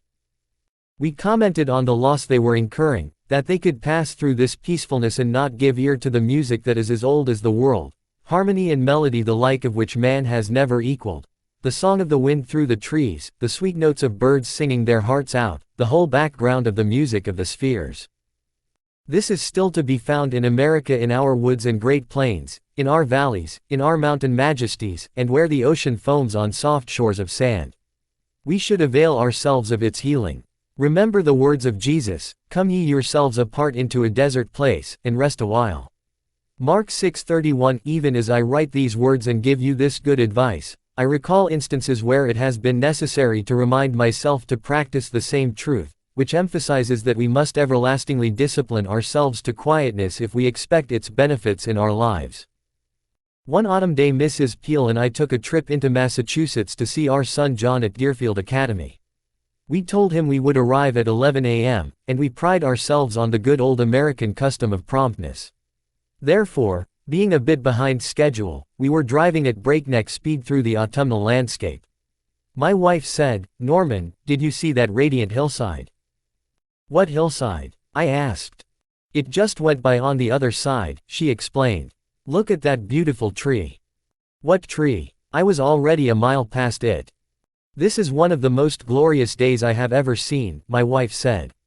"How could you possibly imagine such amazing colors as these New England hillsides in October? In fact," she said, "it makes me happy inside." That remark of hers so impressed me that I stopped the car and went back a quarter of a mile to a lake backed by towering hills dressed in autumn colors. We sat and looked and meditated. God with his genius and skill had painted that scene in the varied colors which he alone can mix. In the still waters of the lake lay a reflected vision of his glory, for the hillside was unforgettably pictured in that mirror-like pond. For quite a while we sat without a word until finally my wife broke the silence by the only appropriate statement that one could make, "He leadeth me beside the still waters." Psalm 23:2. We arrived at Deerfield at 11, but we were not tired. In fact, we were deeply refreshed. To help reduce this tension which seems to dominate our people everywhere, you can start by reducing your own pace. To do that you will need to slow down, quiet down. Do not fume. Do not fret. Practice being peaceful. Practice the peace of God which passeth all understanding. Philippians 4:7. Then note the quiet power sense that wells up within you. A friend of mine who was compelled to take an enforced rest as a result of pressure wrote me, "Many lessons have been learned during this enforced retreat. Now I know better than before that in the quiet we become aware of his presence. Life can get muddled. But, muddied water, says Lao Tse, let stand, will become clear. A physician gave some rather whimsical advice to a patient, an aggressive, go-getter type of businessman. Excitedly he told the doctor what an enormous amount of work he had to do and that he had to get it done right away quick or else. I take my briefcase home every night and it's packed with work, he said with nervous inflection. Why do you take work home with you at night? The doctor asked quietly. I have to get it done, he fumed. Cannot someone else do it, or help you with it? Asked the doctor. No, the man snapped. I am the only one who can do it. It must be done just right, and I alone can do it as it must be done, and it has to be done quickly. Everything depends upon me. If I write you a prescription, will you follow it? Asked the doctor. This, believe it or not, was the prescription. His patient was to take off 2 hours every working day and go for a long walk. Then he was to take off a half day a week and spend that half day in a cemetery. In astonishment the patient demanded, why should I spend a half day in a cemetery? Because, answered the doctor, I want you to wander around and look at the gravestones of men who are there permanently. I want you to meditate on the fact that many of them are there because they thought even as you do, that the whole world rested on their shoulders. Meditate on the solemn fact that when you get there permanently the world will go on just the same and, as important as you are, others will be able to do the work you are now doing. I suggest that you sit on one of those tombstones and repeat this statement. 1,000 years in thy sight are but as yesterday when it is past, and as a watch in the night. Psalm 90:4. The patient got the idea. He slowed his pace. He learned to delegate authority. He achieved a proper sense of his own importance. He stopped fuming and fretting. He got peaceful. And, it might be added, he does better work. He is developing a more competent organization and he admits that his business is in better condition. A prominent manufacturer was afflicted with tension. In fact, he was in a very high-strung frame of mind. As he himself described it, he leapt out of bed every morning and immediately got himself into high gear. He was in such a rush and dither that he made his breakfast on soft-boiled eggs because they slid down fast. This hectic pace left him fagged and worn at about midday. He sank into bed every night exhausted. It so happens that his home is situated in a grove of trees. Very early one morning, unable to sleep, he arose and sat by the window. He became interested in watching a bird emerge from his night's sleep. He noticed that a bird sleeps with his head under his wing, the feathers pulled all around himself. When he awakened, he pulled his bill out from under his feathers, took a sleepy look around, stretched one leg to its full length, meanwhile stretching the wing over the leg until it spread out like a fan. He pulled the leg and wing back and then repeated the same process with the other leg and wing, whereupon he put his head down in his feathers again for a delicious little cat nap, only in this case a bird nap. Then the head came out again. This time the bird looked around eagerly, threw his head back, gave his wings and legs 2 more big stretches, then he sent up a song, a thrilling, melodic song of praise to the day, wherewith he hopped down off the limb, got himself a drink of cold water, and started looking for food. My high-strung friend said to himself, if that's the way the birds get up, sort of slow and easy like, why wouldn't it be a good method for me to start the day that way? He actually went through the same performance, even to singing, and noticed that the song was an especially beneficial factor, that it was a releasing mechanism. I can't sing, he chuckled, but I practiced sitting quietly in a chair and singing. Mostly I sang hymns and happy songs. Imagine, me singing, but I did. My wife thought I was bereft of my senses. The only thing I had on the bird was that I did a little praying, too. Then, like the bird, I felt like some food, and I wanted a good breakfast, bacon and eggs. And I took my time eating it. After that I went to work in a released frame of mind. It surely did start me off for the day minus the tension, and it helped me go through the day in a peaceful and relaxed manner. A former member of a championship university crew told me that their shrewd crew coach often reminded them, to win this or any race, row slowly. He pointed out that rapid rowing tends to break the stroke, and when the stroke is broken it is with the greatest difficulty that a crew recovers the rhythm necessary to win. Meanwhile other crews pass the disorganized group. It is indeed wise advice, to go fast, row slowly. In order to row slowly or to work slowly and maintain the steady pace that wins, the victim of high tempo will do well to get the coordinating peace of God into his mind, his soul, and, it might be added, into his nerves and muscles also. Have you ever considered the importance of having the peace of God in your muscles, in your joints? Perhaps your joints will not pain so much when they have the peace of God in them. Your muscles will work with correlation when the peace of God who created them governs their action. Speak to your muscles every day and to your joints and to your nerves, saying, "Fret not thyself." Psalm 37:1. Relax on a couch or bed, think of each important muscle from head to feet, and say to each, "The peace of God is touching you." Then practice, feeling, that peace throughout your entire body. In due course your muscles and joints will take heed. Slow down, for whatever you really want will be there when you get there if you work toward it without stress, without pressing. If, proceeding under God's guidance and in His smooth and unhurried tempo, it is not there, then it was not supposed to be there. If you miss it, perhaps you should have missed it. So definitely seek to develop a normal, natural, God-ordered pace. Practice and preserve mental quiet. Learn the art of letting go all nervous excitement. To do this, stop at intervals and affirm, "I now relinquish nervous excitement, it is flowing from me. I am at peace." Do not fume. Do not fret. Practice being peaceful. To attain this efficient state of living, I recommend the practice of thinking peaceful thoughts. Every day we perform a series of acts designed to care for the body properly. We bathe, brush the teeth, take exercise. In similar fashion we should give time and planned effort to keeping the mind in a healthy state. One way to do this is to sit quietly and pass a series of peaceful thoughts through the mind. For example, pass through the thoughts the memory of a lofty mountain, a misty valley, a sun-speckled trout stream, silver moonlight on water.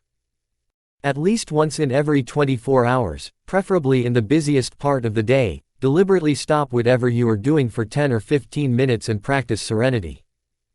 There are times when it is essential resolutely to check our headlong pace, and it must be emphasized that the only way to stop is to stop. I went to a certain city on a lecture date and was met at the train by a committee. I was rushed to a bookstore where I had an autographing party and then to another bookstore where another autographing party was held. Then they rushed me to a luncheon. After rushing through the luncheon I was rushed to a meeting. After the meeting I was rushed back to the hotel where I changed my clothes and was rushed to a reception where I met several hundred people and drank 3 glasses of fruit punch. Then I was rushed back to the hotel and told I had 20 minutes to dress for dinner. When I was getting dressed the telephone rang and somebody said, "Hurry, hurry, we must rush down to dinner." Excitedly I chattered, "I will rush right down." I rushed from the room and was so excited that I could scarcely get the key into the lock. Hastily I felt myself, to be sure that I was completely dressed, and rushed toward the elevator. All of a sudden I stopped. I was out of breath. I asked myself, what is this all about? What is the meaning of this ceaseless rush? This is ridiculous. Then I declared independence, and said, I do not care if I go to dinner. I do not care whether I make a talk. I do not have to go to this dinner and I do not have to make a speech. So deliberately and slowly I walked back to my room and took my time about unlocking the door. I telephoned the man downstairs and said, if you want to eat, go ahead. If you want to save a place for me, I will be down after a while, but I am not going to rush anymore. So I removed my coat, sat down, took off my shoes, put my feet up on the table, and just sat. Then I opened the Bible and very slowly read aloud the 121st Psalm. I will lift up mine eyes unto the hills from whence cometh my help. I closed the book and had a little talk with myself, saying, come on now, start living a slower and more relaxed life, and then I affirmed, God is here and His peace is touching me. I do not need anything to eat, I reasoned. I eat too much anyway. Besides, the dinner will probably not be very good, and if I am quiet now I will give a better speech at 8 o'clock. So I sat there resting and praying for 15 minutes. I shall never forget the sense of peace and personal mastery I had when I walked out of that room. I had the glorious feeling of having overcome something, of having taken control of myself emotionally, and when I reached the dining room the others had just finished the first course. All I missed was the soup, which by general consent was no great loss. This incident was an amazing experience of the healing presence of God.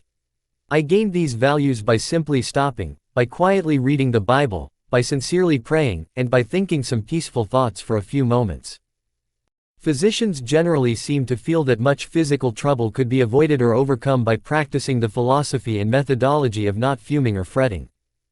A prominent citizen of New York told me that his doctor suggested that he come to our clinic at the church, because, said his physician, you need to develop a calm philosophy of living.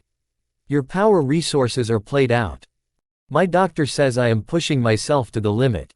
He tells me I'm too tense, too high-strung, that I fume and fret too much, and, he concluded, my doctor declares the only sure cure is for to develop what he calls a calm philosophy of living.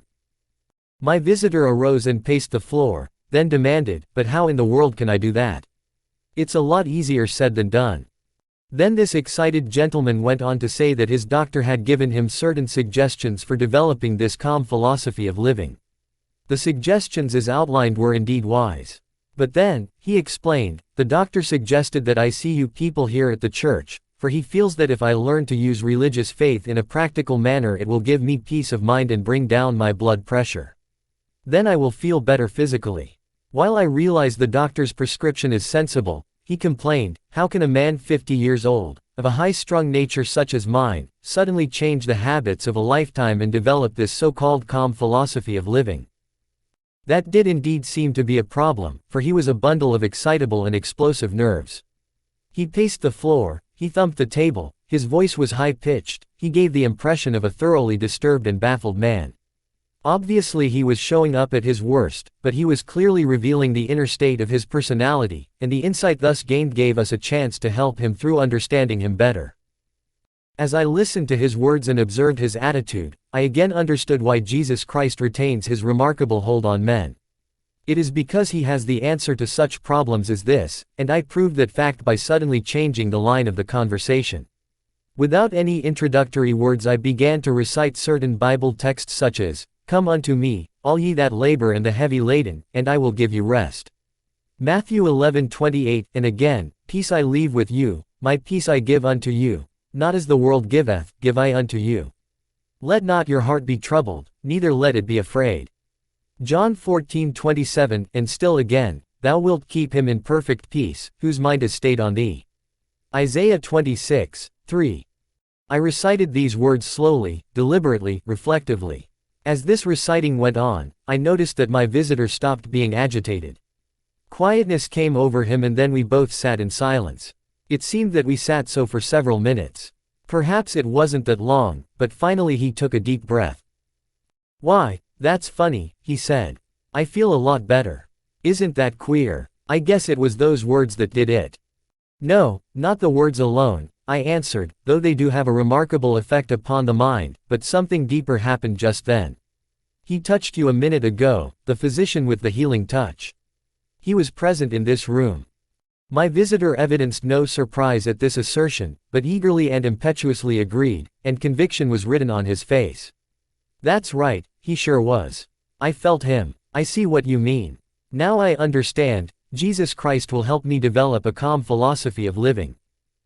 This man found what increasing thousands are presently discovering, that a simple faith in and practice of the principles and techniques of Christianity bring peace and quietness and therefore new power to body, mind, and spirit. It is the perfect antidote to fuming and to fretting. It helps a person to become peaceful and thus to tap new resources of strength. Of course it was necessary to teach this man a new pattern of thinking and acting. This was done in part by suggesting literature written by experts in the field of spiritual culture. For example, we gave him lessons in the skill of church going. We showed him how to make church worship a therapy. He was instructed in the scientific use of prayer and relaxation. And as a result of this practice eventually he became a healthy man. Anyone willing to follow this program and sincerely put these principles into day-by-day practice can, I believe, develop inner peace and power. Many of these techniques are outlined in this book. In attaining emotional control, the daily practice of healing techniques is of first importance. Emotional control cannot be gained in any magical or easy way. You cannot develop it by merely reading a book, although that is often helpful. The only sure method is by working at it regularly, persistently, scientifically, and by developing creative faith. I suggest that you begin with such a primary procedure as simply the practice of keeping physically still. Don't pace the floor. Don't wring your hands. Don't pound or shout or argue or walk up and down. Don't let yourself get worked up into a dither. In excitement, one's physical movements become accentuated. Therefore, begin at the simplest place, that is by ceasing physical movement. Stand still, sit down, lie down. Certainly keep the voice down to a low pitch. In developing a calm control, it is necessary to think calmness, for the body responds sensitively to the type of thoughts that pass through the mind. It is also true that the mind can be quieted by first making the body quiet. That is to say, a physical attitude can induce desired mental attitudes. In a speech I related the following incident which occurred in a committee meeting I attended. A gentleman who heard me tell this story was greatly impressed by it and took its truth to heart. He tried the technique suggested and reports that it has been very effective in controlling his fuming and fretting. I was in a meeting where a discussion was going on which finally became rather bitter. Tempers were becoming frayed and some of the participants were decidedly on edge. Sharp remarks were passed. Suddenly one man arose, deliberately took off his coat, opened his collar, and lay down upon a couch. All were astonished, and someone asked if he felt ill. No, he said, I feel fine, but I am beginning to get mad, and I have learned that it is difficult to get mad lying down. We all laughed, and the tension was broken. Then our whimsical friend went on to explain that he had tried a little trick with himself. He had a quick temper, and when he felt himself getting mad he found that he was clenching his fist and raising his voice, so he deliberately extended his fingers, not allowing them to form into a fist. In proportion to the rising of his tension or anger, he depressed his voice and talked in exaggerated low tones. You cannot carry on an argument in a whisper, he said with a grin. This principle can be effective in controlling emotional excitements, fretting, and tension, as many have discovered by experimentation. A beginning step, therefore, in achieving calmness is to discipline your physical reactions. You will be surprised at how quickly this can reduce the heat of your emotions, and when emotional heat is driven off, fuming and fretting subside. You will be amazed at the energy and power you will save. You will be much less tired.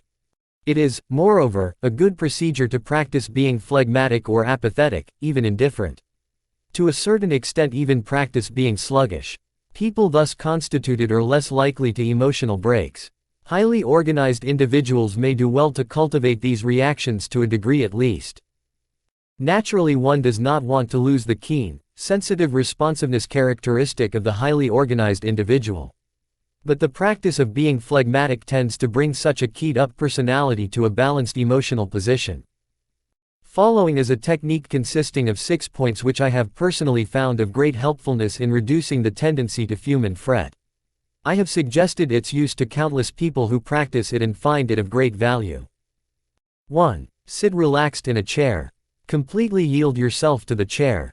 Starting with your toes and proceeding to the top of your head, conceive of every portion of the body as relaxing. Affirm relaxation by saying, my toes are relaxed, my fingers, my facial muscles. 2. Think of your mind as the surface of a lake in a storm, tossed by waves and in tumult. But now the waves subside, and the surface of the lake is placid and unruffled.